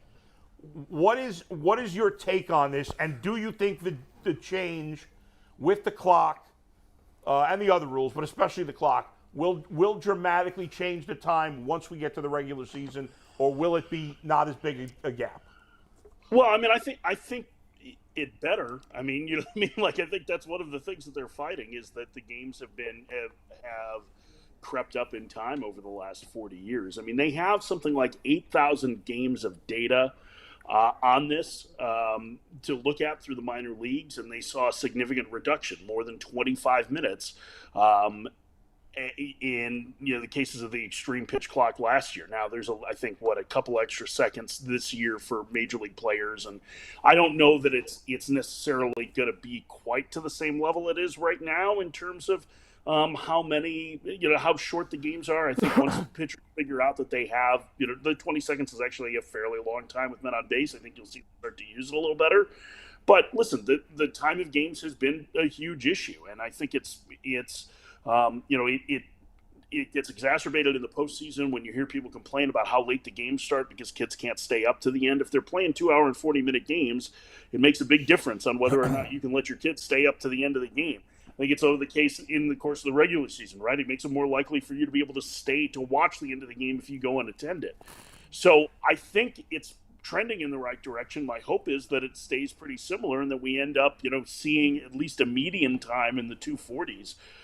Because I think it would be a huge boost for the game. And listen, I think they're looking at this from the standpoint of not just the in-stadium experience being better if folks can be there to the end of games, but like the only thing that people watch live on television anymore is sports, right? And so if you can find a way to fit into television windows better, there's a chance to make more money, whether it's via streaming outlets or via, more traditional broadcast.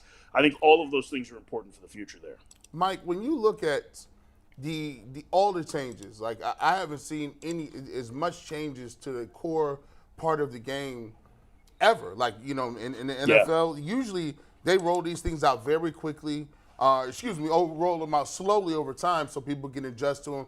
But they've changed a lot of things, from the shift to the base sizes to the clock. What ways do you believe that teams are going to try to make this a competitive advantage? Mm-hmm. Do you think teams are going to put their roster or their personnel or any sort of extra strategy into making this like something that they do well, like maybe stealing bases or being very aggressive on a base pass?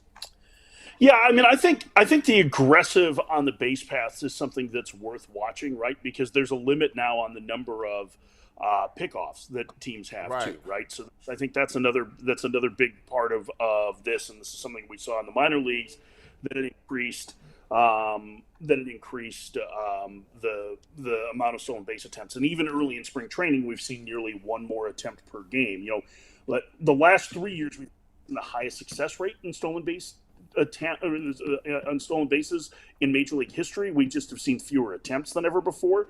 So I think there's a hope that will change. As to what it means, I mean, for defense, I think you're seeing teams start to value athleticism a little bit more at second base than they have over the last 6 or 7 years, where they've been able to position that guy in shallow right and basically treat him like a third baseman, kind of an old school third baseman with a lack of range. I think you'll see some of that change. I'm still skeptical that the shift rules are going to have that much impact on the pace of play or on the quality of play, because I just don't think we saw that big an impact in the minor leagues.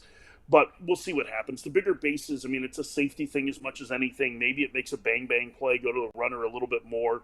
Certainly the stolen base success rate has been higher in spring training this year than it was last year by almost 10%. I mean, it went from 72% to like 82% so far.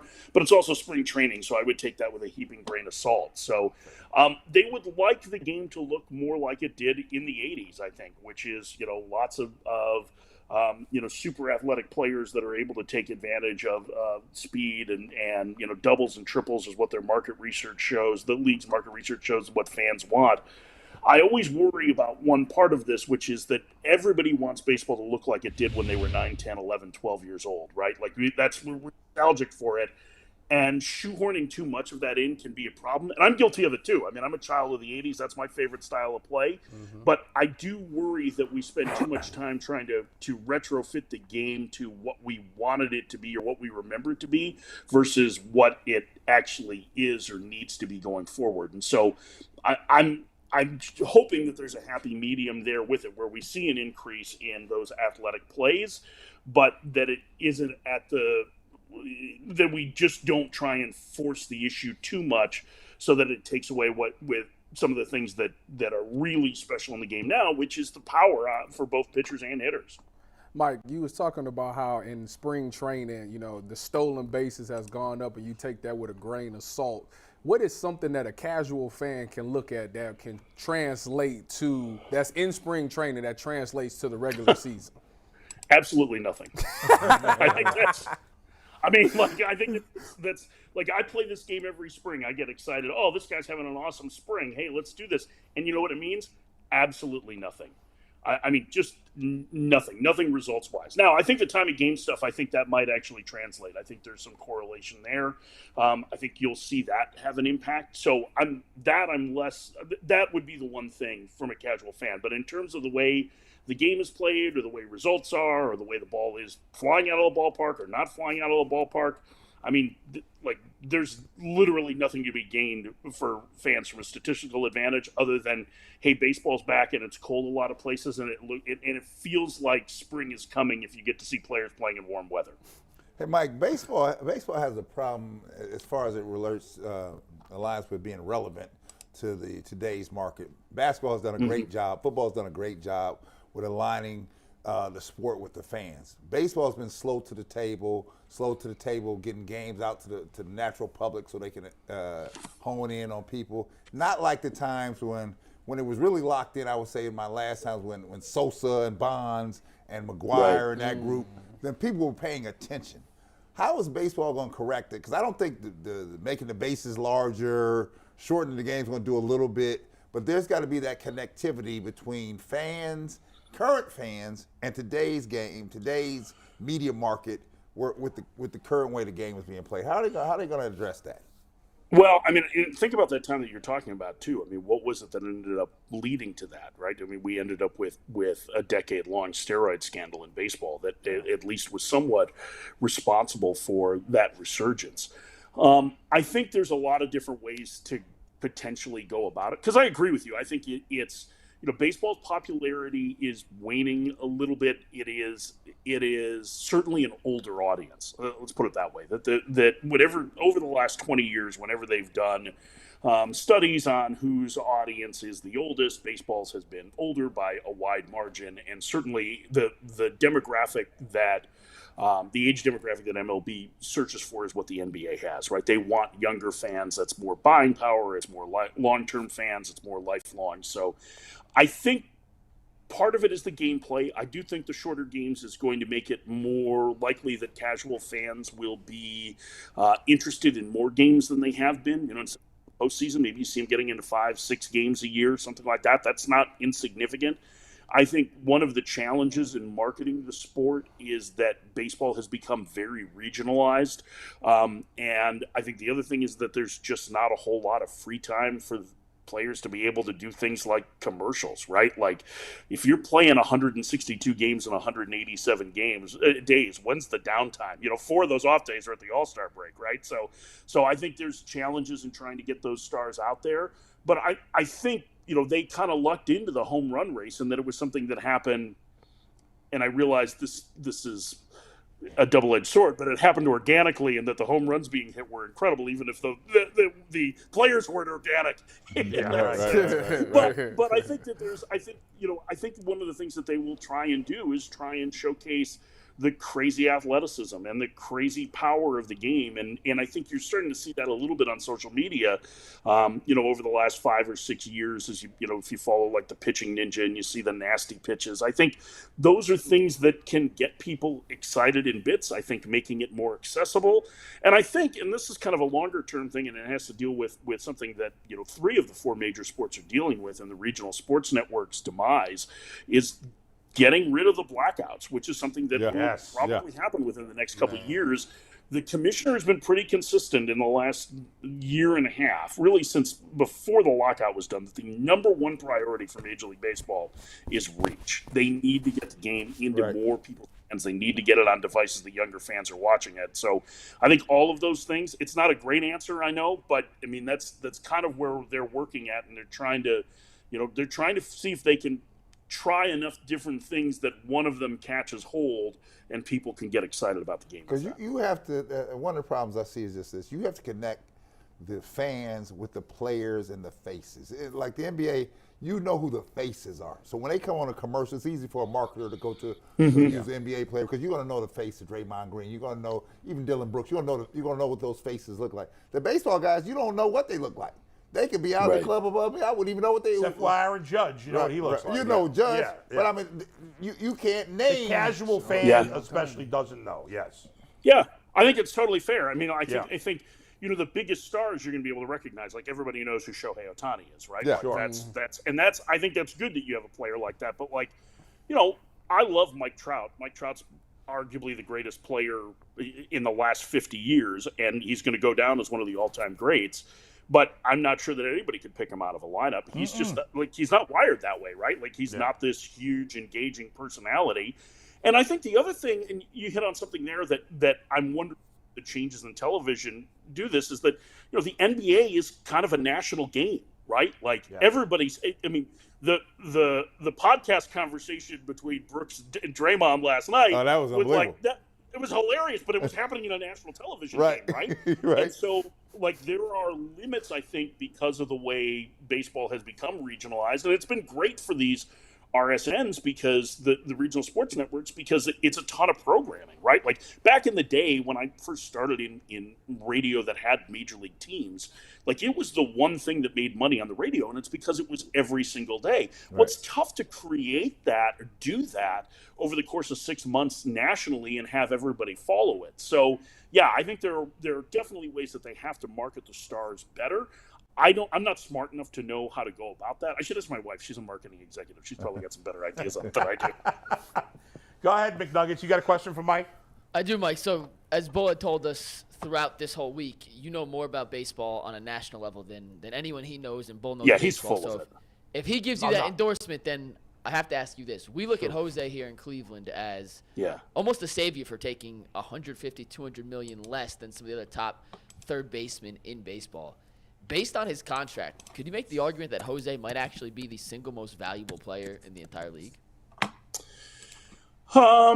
Yeah, I mean, I think I hear what you're saying in that. Yeah, I mean, if you're going to tie it to dollars, sure. I mean, you're talking about, one of probably the 10 to 15 best players in the game. And I know, listen, like it's been really hard to get guys to stay in Cleveland, right? And so, like, the thing that was most important, it seems like, for Jose was to stay put, right? So Jose's there. You're going to have him for the next, several years as one of the stars of that team. Like, if you're going to compare it to other free agent contracts or potential free agent contracts, he left a lot of money on the table. It was a pre-free agent deal, so you're probably going to sign for less money anyway when you do that than if you hit the market. So I guess you could say that, but I don't know that you need to look at it as the dollar value. I think we spend too much time looking at the dollar value on players and all that. Like, if there's any indication of what teams can actually spend, you should look at the San Diego Padres. And so anytime we talk about a player that is exceeding value based on the contract that they've signed, it's really another win for the owners. And so I think looking at it that way, I think we're starting to evolve in some of that and looking at, where those numbers come from or what those numbers should be for players. Listen, Jose took what he was going to be comfortable with and what's great for his family. I'm happy for him. It's a second-generation contract. He'd already been on one extension with the Guardians. Like, I'm excited for Guardians fans that they have this superstar player to continue to build around who's probably going to retire in a Guardians uniform. And, I don't want to get too far ahead of it, but his numbers are going to look pretty good against third baseman historically when he retires. Like, he's a potential Hall of Famer. He really is. I mean, he's been in the mix for MVP, all but 2 years in the last 6. Mm-hmm. So I think it's great to have that, but I wouldn't put the dollar value behind it. I would just say that, like, you have one of the superstars who is committed to Guardians fans and has a chance to on a pretty good team, finally break that World Series drought. And I agree with you, Mike, 100%, because I hate when fans and fellow media members give passes to owners for not spending money. I hate that. And I rip the Dolans for not spending money. The one thing I will credit the Dolans for is they hire good people, and outside of the budget having a limit, they let them do their job. They stay. Chris Antonetti and Mike Chernoff, it's not like our football owner here, Jimmy Haslam, is a meddler. He gets involved in day-to-day. He's a pain in the ass. Dolan doesn't do any of that, and because of that, even with the force of a low penalty, it's amazing how good a front office this team has. I look at them in Tampa Bay as the models for all Major League Baseball. Do you look at those two franchises as the models as well? I mean, if you think about it, what's the like when I was growing up, we already established I'm a child of the '80s, right? Which means I'm an old. But the Indians sucked for most of my life, right? Yes. Until you get to the '90s, and since then, what have they had? Maybe 2-3 90-loss seasons in 30 years, right? Yeah. I think it's a testament to the front office they have. I agree with you. And I love Chris Antonetti. I love Mike Chernoff. I think they do a tremendous job. And you're right, it's budget that is what's limited them. Even this winter, where they clearly were not being given the resources that they needed to take that team to the next level, they made pretty smart plays with Josh Bell and Mike Zunino. And they're fortunate that they've developed this unbelievable pitching program, which it really is the envy of every team in baseball. So, I think they're, in a lot of respects, a model franchise. I think to be a model franchise, you need an owner that's committed financially as well, I think. So that's kind of what pulls them back. But from the way they work as a front office, I think absolutely it's clear. And I do think it's going to be interesting to see what happens with David Blitzer involved in the ownership group now, and how that evolves over the next 3, 4, 5 years. Is there a bigger investment into payroll? Is there a bigger push? Does he have a little Peter Seidler in him, who's the managing partner of the Padres? Do they start to push more towards the middle of the pack even in payroll when they have a chance? Because they've done that before. Yep. Starting to get to that point with this young group, right? You're going to need to augment it with some significant free agents outside to get over the top. And that's, whether it's this year or next year, that has to start happening for this team. Yeah, there's no doubt about it. And one guy, Ahmed Rosario, is going to be a free agent at the end of the year. And we know they have Gabriel Arias and they have Rocchio and they have all these great prospects. But Ahmed Rosario is one of the most important guys in this locker room. I already know he's good. And I don't have to pay him crazy money because he doesn't hit for power, so he's not getting insane money. But the Guardians there's no excuse to me. They should be able to re-sign Ahmed Rosario. But if I had to bet right now, I'd bet that they don't. Now, you're not going to trade him probably because you're going to be a contender. But it's a shame. He's a guy, he's not getting $30 million a year. I don't know what he's going to get exactly, but they should be able to pay Ahmed Rosario, I think. What do you think? Yeah, I think they should. I think because of some of what you've talked about, though, their depth is in pitching and players up the middle, right? Yeah. So does it make more sense to, I was a little bit surprised, to be honest, that they didn't trade Rosario this winter. I think that's probably a testament to his role in the clubhouse as much as anything.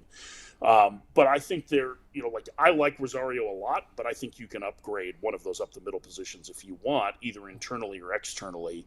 And that's why I'm not convinced that Rosario stays there. Not to mention, I think Jimenez can play short. We went through this, 10 years ago, 15 years ago with Asdrubal Cabrera, right?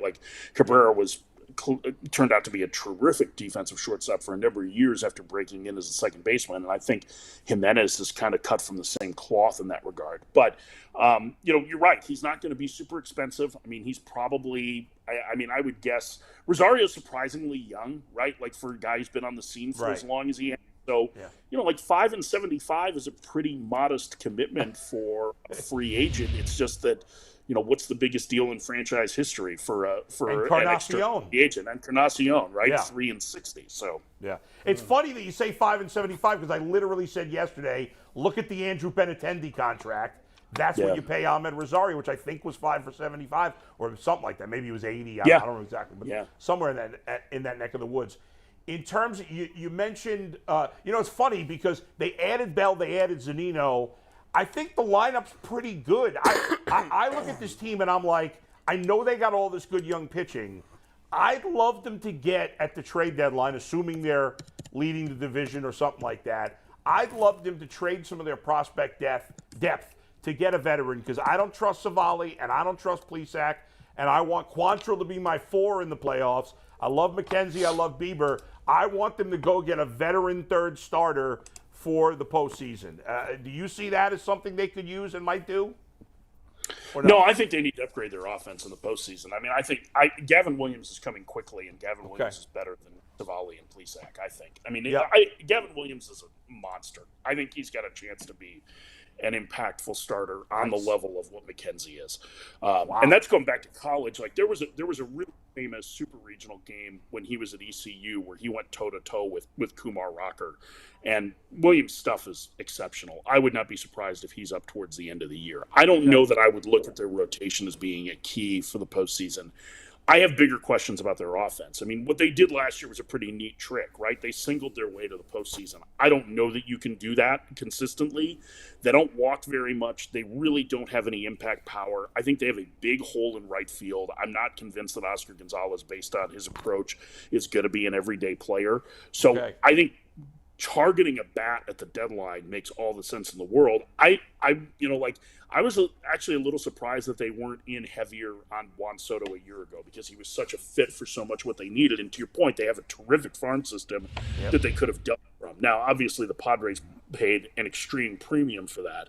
But if you're looking at outfielders who could be available at the deadline, like the Guardians could meet the asking price for Brian Reynolds if the Pirates decide to trade him. And I don't know that they're necessarily going to. He'd be a tremendous fit as a switch hitter who gets on base, has a little bit of power, very good in a corner.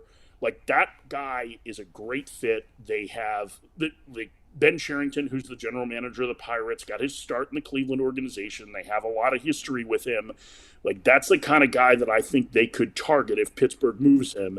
And they, even with like the injury to Espino and the idea that Williams is untouchable, like there are a number of players there that would be of interest, I think. Like, I would not be opposed to using like a George Valera to try and start a deal, or Valera and Rocchio.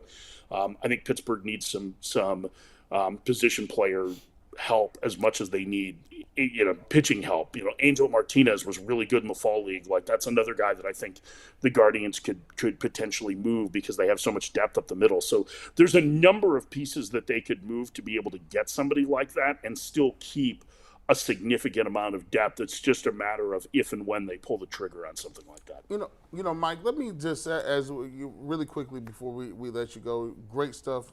And Bull is so happy that you mentioned this guy, because he's been lobbying for Reynolds for the last 7 He's such a good fit. 7 months. Yeah. I'm when I grew up, my favorite sport was baseball. I started playing baseball when I was 6, played all the way through high school. And the glory days, you mentioned the 80s and the, those days where you had Frank Thomases and the Griffeys and the Palmeros and all the big-time names that we were comfortable talking with. We look back at the heyday. The one thing that I always look at that and say is the reason that was so special is because fringe people like home runs. Fringe fans don't really care about singles or doubles. They don't even like strikeouts. They want to see 5 or 6, 7 guys hit 50 home runs, and then we're like, wow, let me root for my guy because I want to see him win the title. Now, for me, you can't just hand people steroids anymore. You can't just turn the other way, look the other way. That's not going to work. Now, what are some ways that the MLB can increase home run? Maybe lowering the mound. I don't know. Messing with the strike zone a little bit. Do you think that they would ever do something in the way that the NBA did it, in saying, all right, you can't touch Michael Jordan anymore because people want to see him score? Or in the NFL saying, you can't touch a quarterback because quarterbacks throw the ball, and that sells people. Franchise quarterbacks came out of the necessity to say, there's a person that is really good. Here he goes, point to him right there. Yeah. Baseball with 50 home runs, I automatically know who good.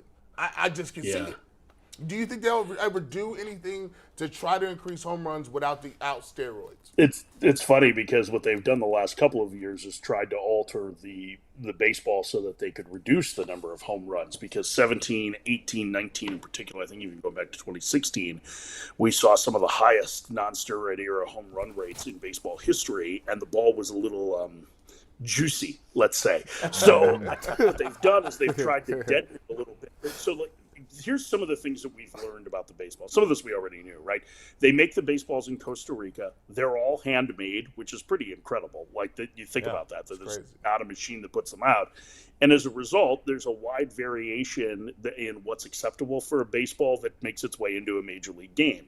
And what was happening is something had changed in the process that had made the core tighter, and so they were acting more like Titleists. And so you were seeing the ball fly the other way, and you're just not seeing that to the same level over the course of the 21 and certainly the 22 season. So it's a really tricky line because they want to keep the integrity of the game together, and the league is super sensitive to the fact that the baseball has been altered seemingly every year, and nobody really knows what the ball is going to be like from season to season. So they don't like that either. They've tried to tighten up the parameters on what makes a legal baseball, and they're doing what they can for that. But I agree with you. Like, I think one of the things, college baseball, I'm a big college baseball guy, right? I do college baseball games. I host a college baseball show.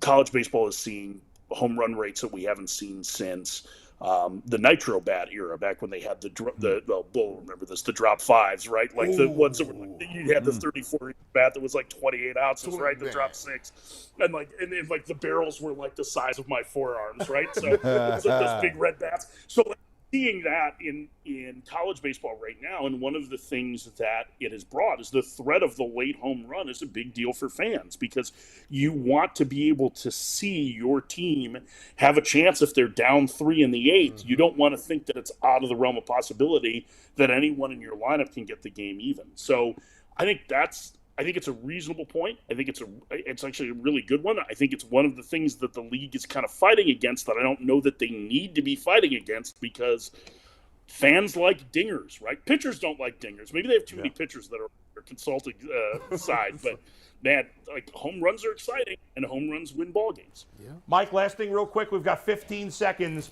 I have the 3rd pick in my fantasy baseball draft. Do I take Jose Ramirez or Trey Turner? I have no idea. Come on, Mike. Hey, why don't you shut that down? He was trying to get a freebie, Mike. Thanks, Mike. He was trying to get a freebie. No. I mean, I'm happy to give free advice, but just not on fantasy baseball. That is a quick outside. I'm out of luck. Thanks, Mike. Great stuff. See you guys. Take care. Yeah. Thanks, Mike. We're going to go from one baseball guest to another, but first we need to remind you guys that Colleague Racing is the official NASCAR team of Northeast Ohio. And this week, Colleague Racing and the rest of the NASCAR world invades Phoenix Raceway on Saturday, March 11th. Kyle Busch, Daniel Hemrick, and Chandler Smith battle amongst the field in the United Rentals 200. Then on Sunday, A.J. Allmendinger and Justin Haley battle it out in the United Rentals Work United 500. 2 Uniteds in one race name. That's interesting. And that's your Colleague Racing report for the week. Go A.J. Allmendinger, Justin Haley, Kyle Busch, Daniel Hemrick, and Chandler Smith. All going to represent Colleague very well this weekend in Phoenix. All right, great stuff from Mike, who he thinks the Guardians do not need a pitcher. He thinks Gavin Williams, who's one of their top pitching prospects, is going to burst on the scene later in the season. Do we have Jay with us? We do have Jay.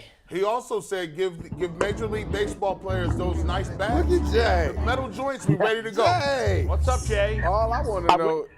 Listen, I wish they were using those metal bats. I was at Phillies camp one year, and Jim Thome thought he would grab a metal bat just to see what he could do with it. And their training facility was on US 19 in Clearwater, and it's about a 6 or 7, 8 lane highway on the backside of the facility. And he hit a ball out of the ballpark and over all lanes of traffic on US 19. And I realized, so that's why they don't use metal bats in Major League Baseball. Jay, what's up, man? My phone ain't ring. What's going on? You know, you're on their radar. I don't want to make you think that they know who you are. They know who you are. They know where you are. Yeah. I would keep your ringer on, because you never know. Jay, did you tell them that we would give them a show? So this is what I told them. Okay. Your hips are a little tight, Will you but stop you run with well. that? Stop that. You gonna stop putting that false narrative out there. Jay, At least he didn't say your glutes is tight. Hey, Jay, I don't know if you heard, did you hear the interview with Mike Ferrin at all? Did you hear what he had to say? Any of it? Just the tail end of it, but I heard you recap him and say that he doesn't think the Guardians need to go out and get a starting pitcher. And I've got to tell you, Bull, I think that I tend to agree with that. Williams is a name I'm hearing a lot about. He was going bananas about him. No, listen, and with very good reason. There is a lot of excitement in this organization. We always have that next guy in the pipeline. Here's the thing, even with the back end of the rotation struggling last year, everybody's been quick to point out that all of those guys were dealing with some form of injury or another. And they look healthy. I just watched Plesac throw a bullpen. And I know it's just a bullpen, but I also watched him pitch a couple of innings. He pitched 4 innings against Mexico on Wednesday. And, they've got that WBC roster has a lot of really nice major league talent on it. He threw 4 innings, 1 hit ball. More importantly, I thought he had great command of all of his stuff. He looks like Plesac from a couple of years ago. So I don't know that anybody in the organization is quick to think about going out to get that starting pitching help because they love what they have in the pipeline. And Williams is a name I hear a lot about, and also Bybee. So if they can get, and they're going to get chances. I just talked to Chris Antonetti, and he said, look, during the course of the season, you know how it goes. Guys get hurt, opportunity comes available, and it's what guys do with that opportunity. Last year, we saw everybody that had that opportunity really capitalized on it. So, look, if we need one at the trade deadline, they've got enough pieces here that they can work something and try to go out and get another arm. But right now, I think they're in pretty good shape, Bull. Yeah, he flipped. He says, I don't think they need a pitcher. He says, I still think they need one more bat. Yeah. He doesn't have a lot of faith in Oscar Gonzalez. He said that he mentioned my guy Brian Reynolds. I know you love him. He said, I think they should go. He says at the deadline, I think they should go out and get Brian Reynolds. So we'll see. We'll see what happens. But. Yeah, I will say this, and I don't want to make too much of it, but I just watched Oscar Gonzalez finish batting practice. So we're here at the ballpark in Goodyear, and they're just taking BP right now. They're all going to get on a bus and head to Phoenix. They have the Brewers in a 1:00 start over there. It'd be 3:00 for you guys. But I just watched Gonzo take BP, and I don't know how, but to me, he looks a little bigger. It looks like his upper body has perhaps developed a little bit from season to season. And one of the things that when he would step out of the cage that he was working on was his launch angle. He was really working on his lead hand, making sure that he's keeping his angle in line. And for what it's worth, I know it's batting practice. You don't want to make too much of it, but he was lofting balls out of here like it was nothing. I mean, with very little effort. And that's the one thing that I think everybody thought that they were going to see more of last year from Gonzalez was a little more power. I think he looks like he's built to hit a little bit more for power this year. And all the guys that I've talked to say that he's done his work, he's ready to go. And we've talked a lot on this show about the fear of that second-year slump, but I don't know that they're nearly as worried about it, Bull, as you and I are, because I think all off-season they were working on how to avoid that. Well, we heard about Gonzalez, but what about this new power? Power from Straw. What about that? No power. Look, I got to tell you,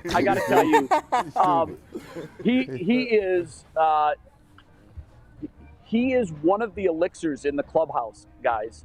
Everybody loves Miles Straw. He's funny.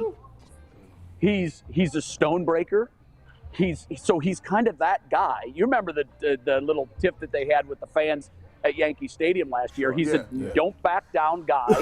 And, I know, Bull, you were really hard on him last year. I love him for his defense and for his speed.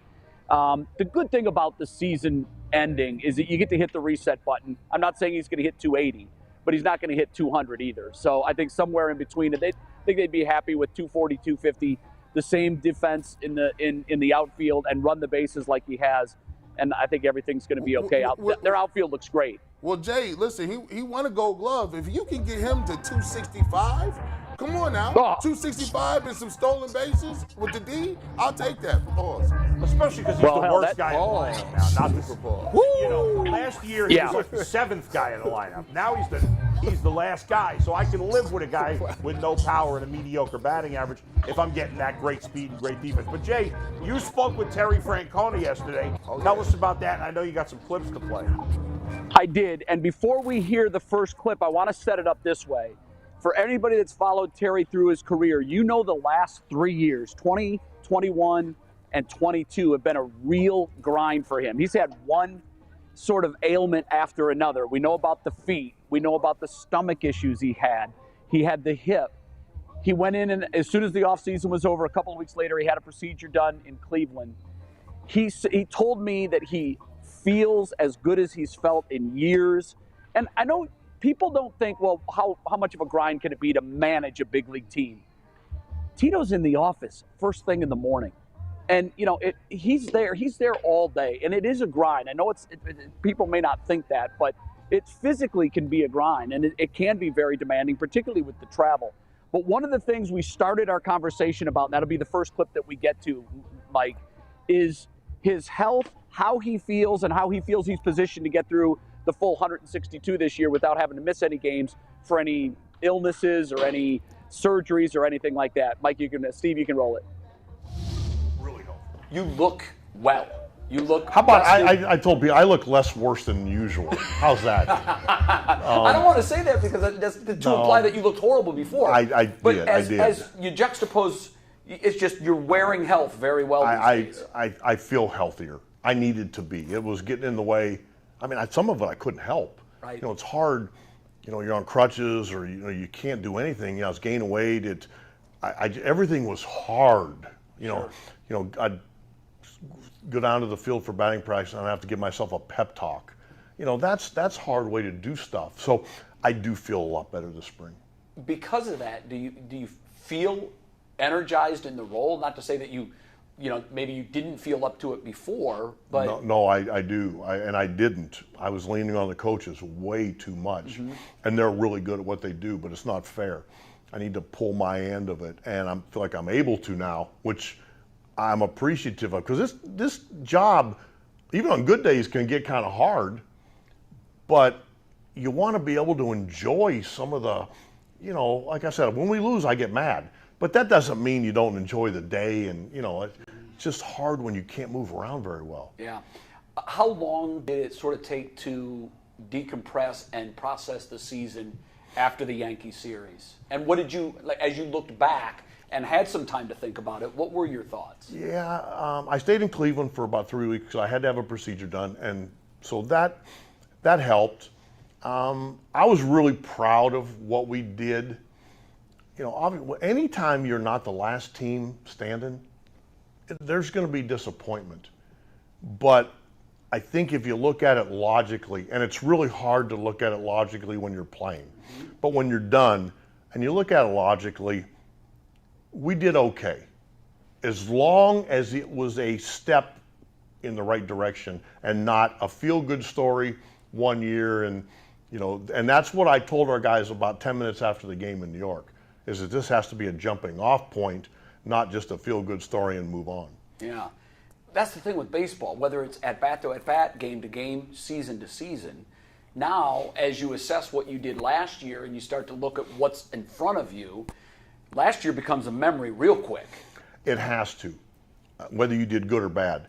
You try to learn from whatever you did last year. We try to learn what we did yesterday. That's one of our obligations. But you move on. Even if you have a lot of the same guys, which we do, it'll be a different team. You watch, it'll be a different bullpen. And we're going to form a new identity. We don't know what that is yet. That's what we're here working on. But we'll forge one, and hopefully it's one that has a lot of the same characteristics of last year, because I like the way we play the game. Guys, he looks good, doesn't he? I mean, he looks refreshed. Absolutely. He does. Yeah, he looks like he's. Go ahead, Bull. Jay. No, I was just going to say, yeah, it's good, because as you mentioned, he's just been through so much physically, and we know how important it is to the team. It's amazing. He's so self-deprecating. for such an accomplished guy, like, oh, I put too much on the coaches, I do this, I do that. It's amazing. You don't usually find people that successful that are that self-deprecating.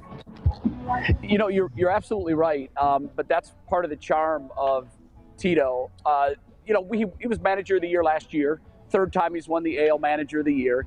You look where he ranks right now in baseball amongst active managers, and granted he's been doing it 22 years, he should be up there, but he's second only behind Dusty Baker. So it really sort of lets you know how accomplished he is. And you're right, he's the first one that will take a shot at himself, which is certainly an endearing characteristic. The outfielders just finished BP, now the infielders are in. And guys, one thing I want to really try to stress, Josh Bell is a large human being. I mean, he comes across large on TV. I was talking about it with Chris Antonetti earlier. He said when he's walking down the hallway, you can't see on either side of him. He's just a broad, tall, big, massive human being who told me yesterday one of the things that he's going to really focus on this year. Bull, I actually mentioned your comment to Josh about how, he's had 37 home runs in a season, but I told him one of my coworkers believes you have another level that you can hit. And he said he absolutely believes he does. He's working on a more level plane to his swing, not trying to launch, not trying to lift fly balls. He says, if I'm at my best when I'm hitting the ball hard and straight, home runs will happen. So I wouldn't be surprised at all if he has a very big year. And everybody is thrilled to have him here because obviously Hosey's going to see better pitches. And it's just going to extend the lineup. It's going to make everybody in the lineup that much better. Jay, before we get to the second clip, you spoke to him. Who else did you speak to besides Tito and Bell? We talked to about 15 guys. Oh, so wow. we talked to everybody. All of the main players we've spoken to. We're going to get Shane Bieber when we're done here. We're going back to get Shane Bieber. We're also going to get Mike Zunino. We talked with, I think the most impressive of all the guys, without question, is Tristan McKenzie. Guys, his upside, and they talked a little bit about him developing that third pitch to go along with that electric fastball and that crazy movement to his curveball. He doesn't seem too concerned about adding that third pitch. He has the slider. He likes the slider. It's not necessarily one of his plus pitches, but he can throw that pitch. Doesn't seem too concerned about adding a change, although Carl Willis told me yesterday that, that is something that long-term they're definitely going to work on because he can go from the front of the rotation kind of guy to a Cy Young kind of guy with that third pitch. Yeah. So I do think that down the road, he's definitely going to want to develop that. Miles Straw, we spoke with Stephen Kwan, who, by the way, is in a very good place mentally. In fact, that'll get me to my second clip. We've talked about it at length on the show. How do these guys, these kids that had crazy success last year, look what Gonzo did in the playoffs, particularly the big hits he had in that Rays series, the walk-off home run to win the series. And Stephen Kwan started red hot, hit a real rough patch in May and June, and a lot of folks thought he was going to have to go down to the minors to try to figure it out. But Tito told me, and you'll hear it in this clip, he's so mentally strong, he was able to make the adjustments to the adjustments, not only stay up, but continue to have a fantastic season, get a lot of votes in the Rookie of the Year award, and really become a fixture now for the Guardians in the outfield. So here's Tito now on all the things that were done in the offseason to make sure these second-year guys don't hit a rough patch. The baseball rulebook says if you have 17 guys making their big league debuts, it's a 100-loss season. At least in my experience. I've been in clubhouses when the season's over and somebody says, hey, what'd you think of the year? We were too young. We were just too young. Sure. Can't say that. You were young, but not too young. But they competed. They never backed down from a challenge. All things we talk about, but that's way easier said than done when you're talking about kids that are trying to find their footing, in our league. But they always paid attention to the scoreboard. And, sometimes that's, like I said, it's easier said than done when you're thinking in the back of your head, oh, I got to get a hitter. I might go to AAA. When Hosey doesn't get hits, he's mad maybe, but he knows he's coming back. And, and these other guys like Jimenez was growing into where he knew he didn't have to go 2 for 4 or he's going to sit the next night. So you could see their confidence growing. I mean, I remember Quan in May, he was worried he was going to get sent down. We never thought about it. I wish I'd have known. I'd have said something to him. He didn't play he did. He had the slump. But what was fun to watch about him last year is it almost like he went through his sophomore slump in the middle of the season. So are you less worried about him having that sophomore slump because he made the adjustments that the league had made to him?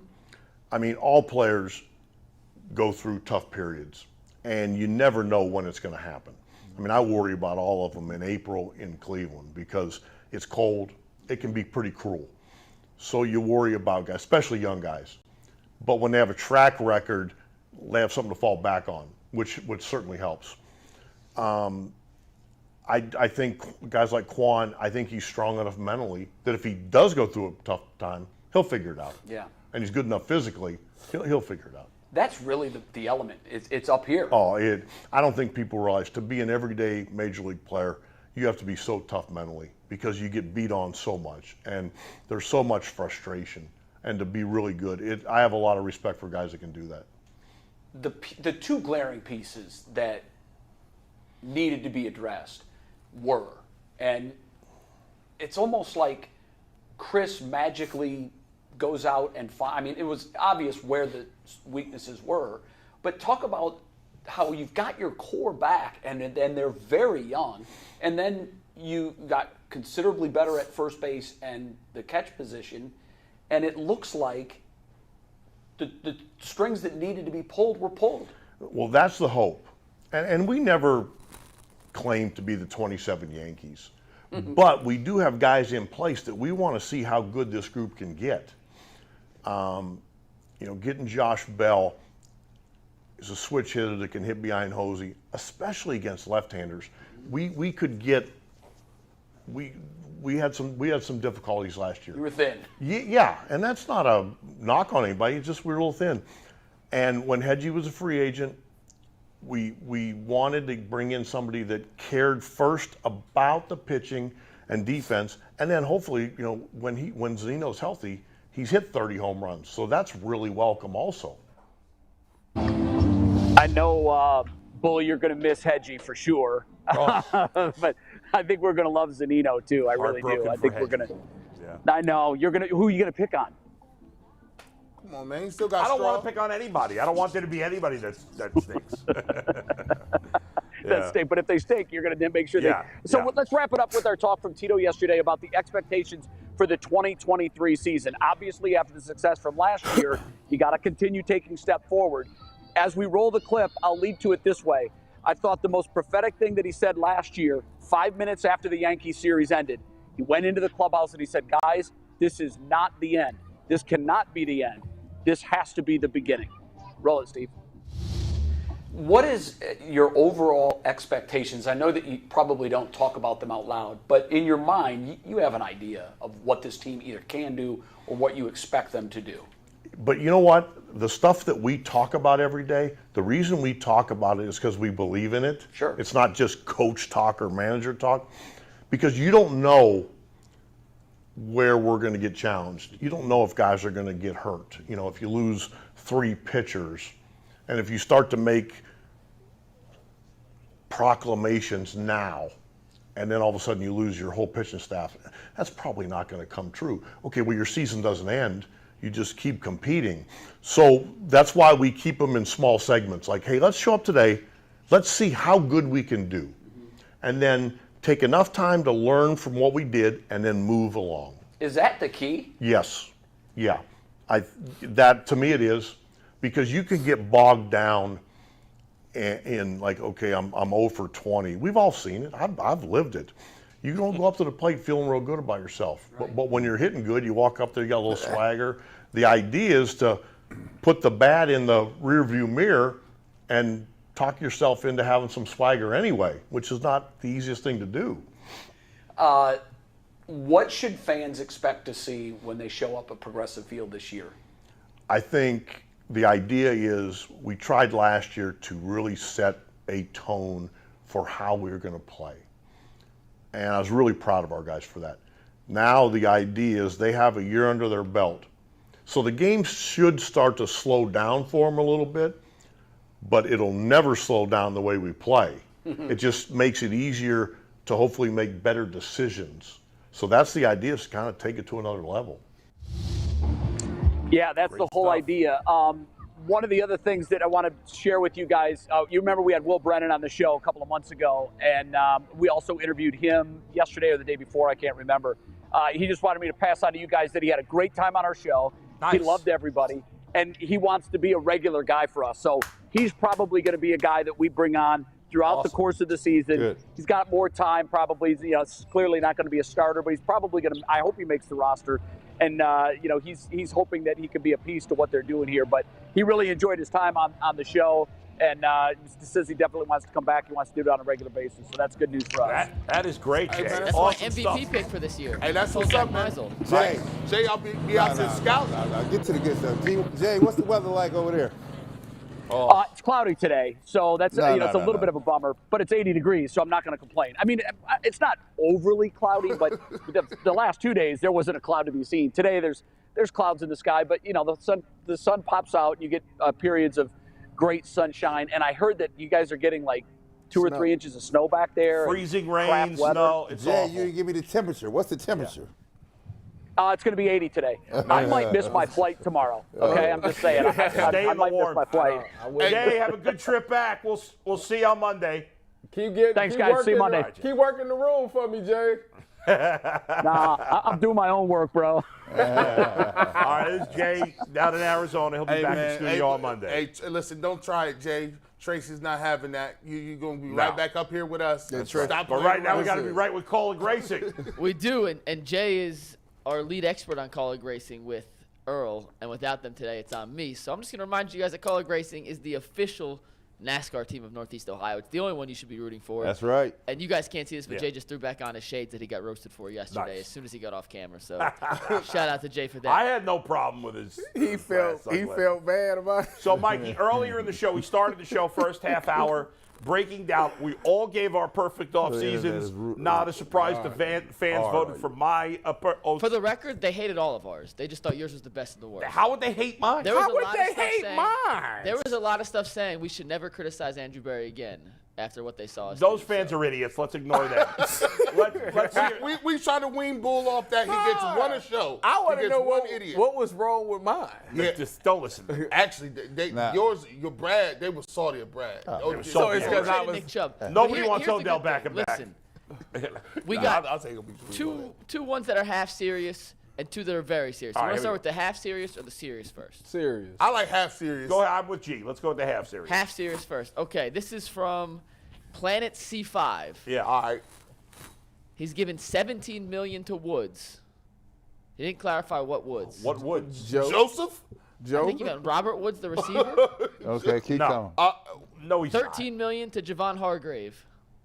That he's costing more than that. All right, cool. $8 million more to Watson just to piss everyone off. And $12 million to Nick Chubb because he's Nick effing Chubb, and I would never trade him. Hey, listen, I like that one. That's terrible. I like that Go one. ahead, let's go. Especially the $8 million to Watson just to piss people off. Who the hell's Woods? He got to be talking. He got to be talking 17 mil Robert for Woods. Robert Woods isn't worth $1 million. No kidding. 17. Go ahead. Is there another Woods we're overlooking? Joseph. I don't know. Okay. Not worth talking about any longer. The Let's second move on. one is from Rahul Ganesh. Okay. Of course it is. My perfect offseason is whatever makes Deshaun Watson great again. If he is, we don't need much. Love this play blowing by Bengals. He's put a GIF. By the way, Bulls plan hit it out the park. I wouldn't change much from his. Loved you guys from India. So shout out Rahul. That guy in India. Shout out to We India. love India. We love that guy. He's very smart. I like that guy. Shout out, man. We doing it big, man. We everywhere. Ain't nobody Shout else out to India, man. Nobody in India like we in India. Stop playing with us, bro. We got you. We got India on lockdown now. We are the #1 Cleveland sports show in India. Fact. Ultimate Cleveland India show. Let's go. Boom. Can you talk cricket? We're playing cricket tomorrow. I'm locking it down. Okay, we did have two serious ones. All right, let's get to them. Legit. This was Will McEwen who super chatted us. $10 for the super chat here. Okay. Will McEwen would trade 2 second-round picks for Deron Payne. A third-round pick. That's for already DeAndre a fail. Hopkins. They wouldn't do that. Go ahead. Let me finish the whole Sorry. plan before we say. Yeah. 2 second-round picks for Deron Payne. A third-round pick for DeAndre Hopkins. A third and a fourth for DeForest Buckner. He would sign Chauncey Gardner-Johnson and Bobby Wagner and re-sign Pochich. And he says, you guys are crazy for Cooks. He's not worth more than Amari Cooper. It's irrelevant. Of course, he's not worth, in theory, more. But we can't the sign market and trade. has changed a little bit. We can't sign and trade CT tackles, so he's a free agent, right? So, like, he can just sign somewhere. They wouldn't take 2 picks from him. They're not who? Like you They can't. just franchise tag Payne. He's not moving. Yeah, they're not trading him for 2. Oh yeah, they franchised If him. they were willing to trade him franchise for 2 tag, second-round picks, they yeah. wouldn't have franchised him. So that doesn't make any right, sense. right. I'm not spending huge money on Chauncey Forrest Gardner, whatever the hell his name is. Chauncey How Gardner much did I Johnson. don't care about him. How much did he say he was going to sign him for? Did he say? No, we didn't get that And specific. just the fact that he said I'm not giving up more than Cooper for Cooks shows he's, at least 3/4 ignoramus. So let's move on. This I next don't one's mean to very, this insult next you. one's You're very just an specific. ignoramus. It's not my fault.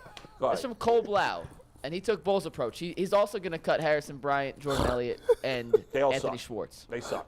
Then he's trading Greg Newsome and 42, so their Okay. second-round pick, to Detroit for number 18.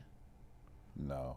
He's then trading number 9. They might take That's it. not a actually. crazy Somebody ball. say they Yeah, might like- take that, That's actually. not crazy. Because your boy is a stone cold bust. What's his name? from Jeff Upstate? Okuda? Okuda ain't did nothing.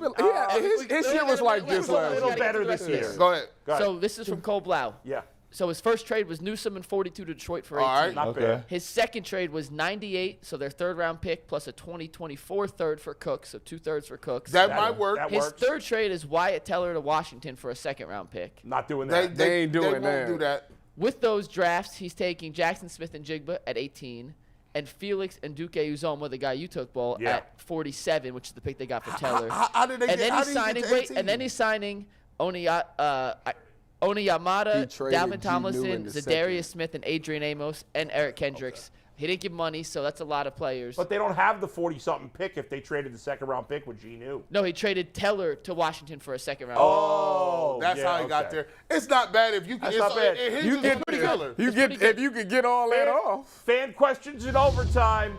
We'll see you there. Not sure they have the money for it, but I like the idea. See you won. Monday. He Free won agency that. starts Monday.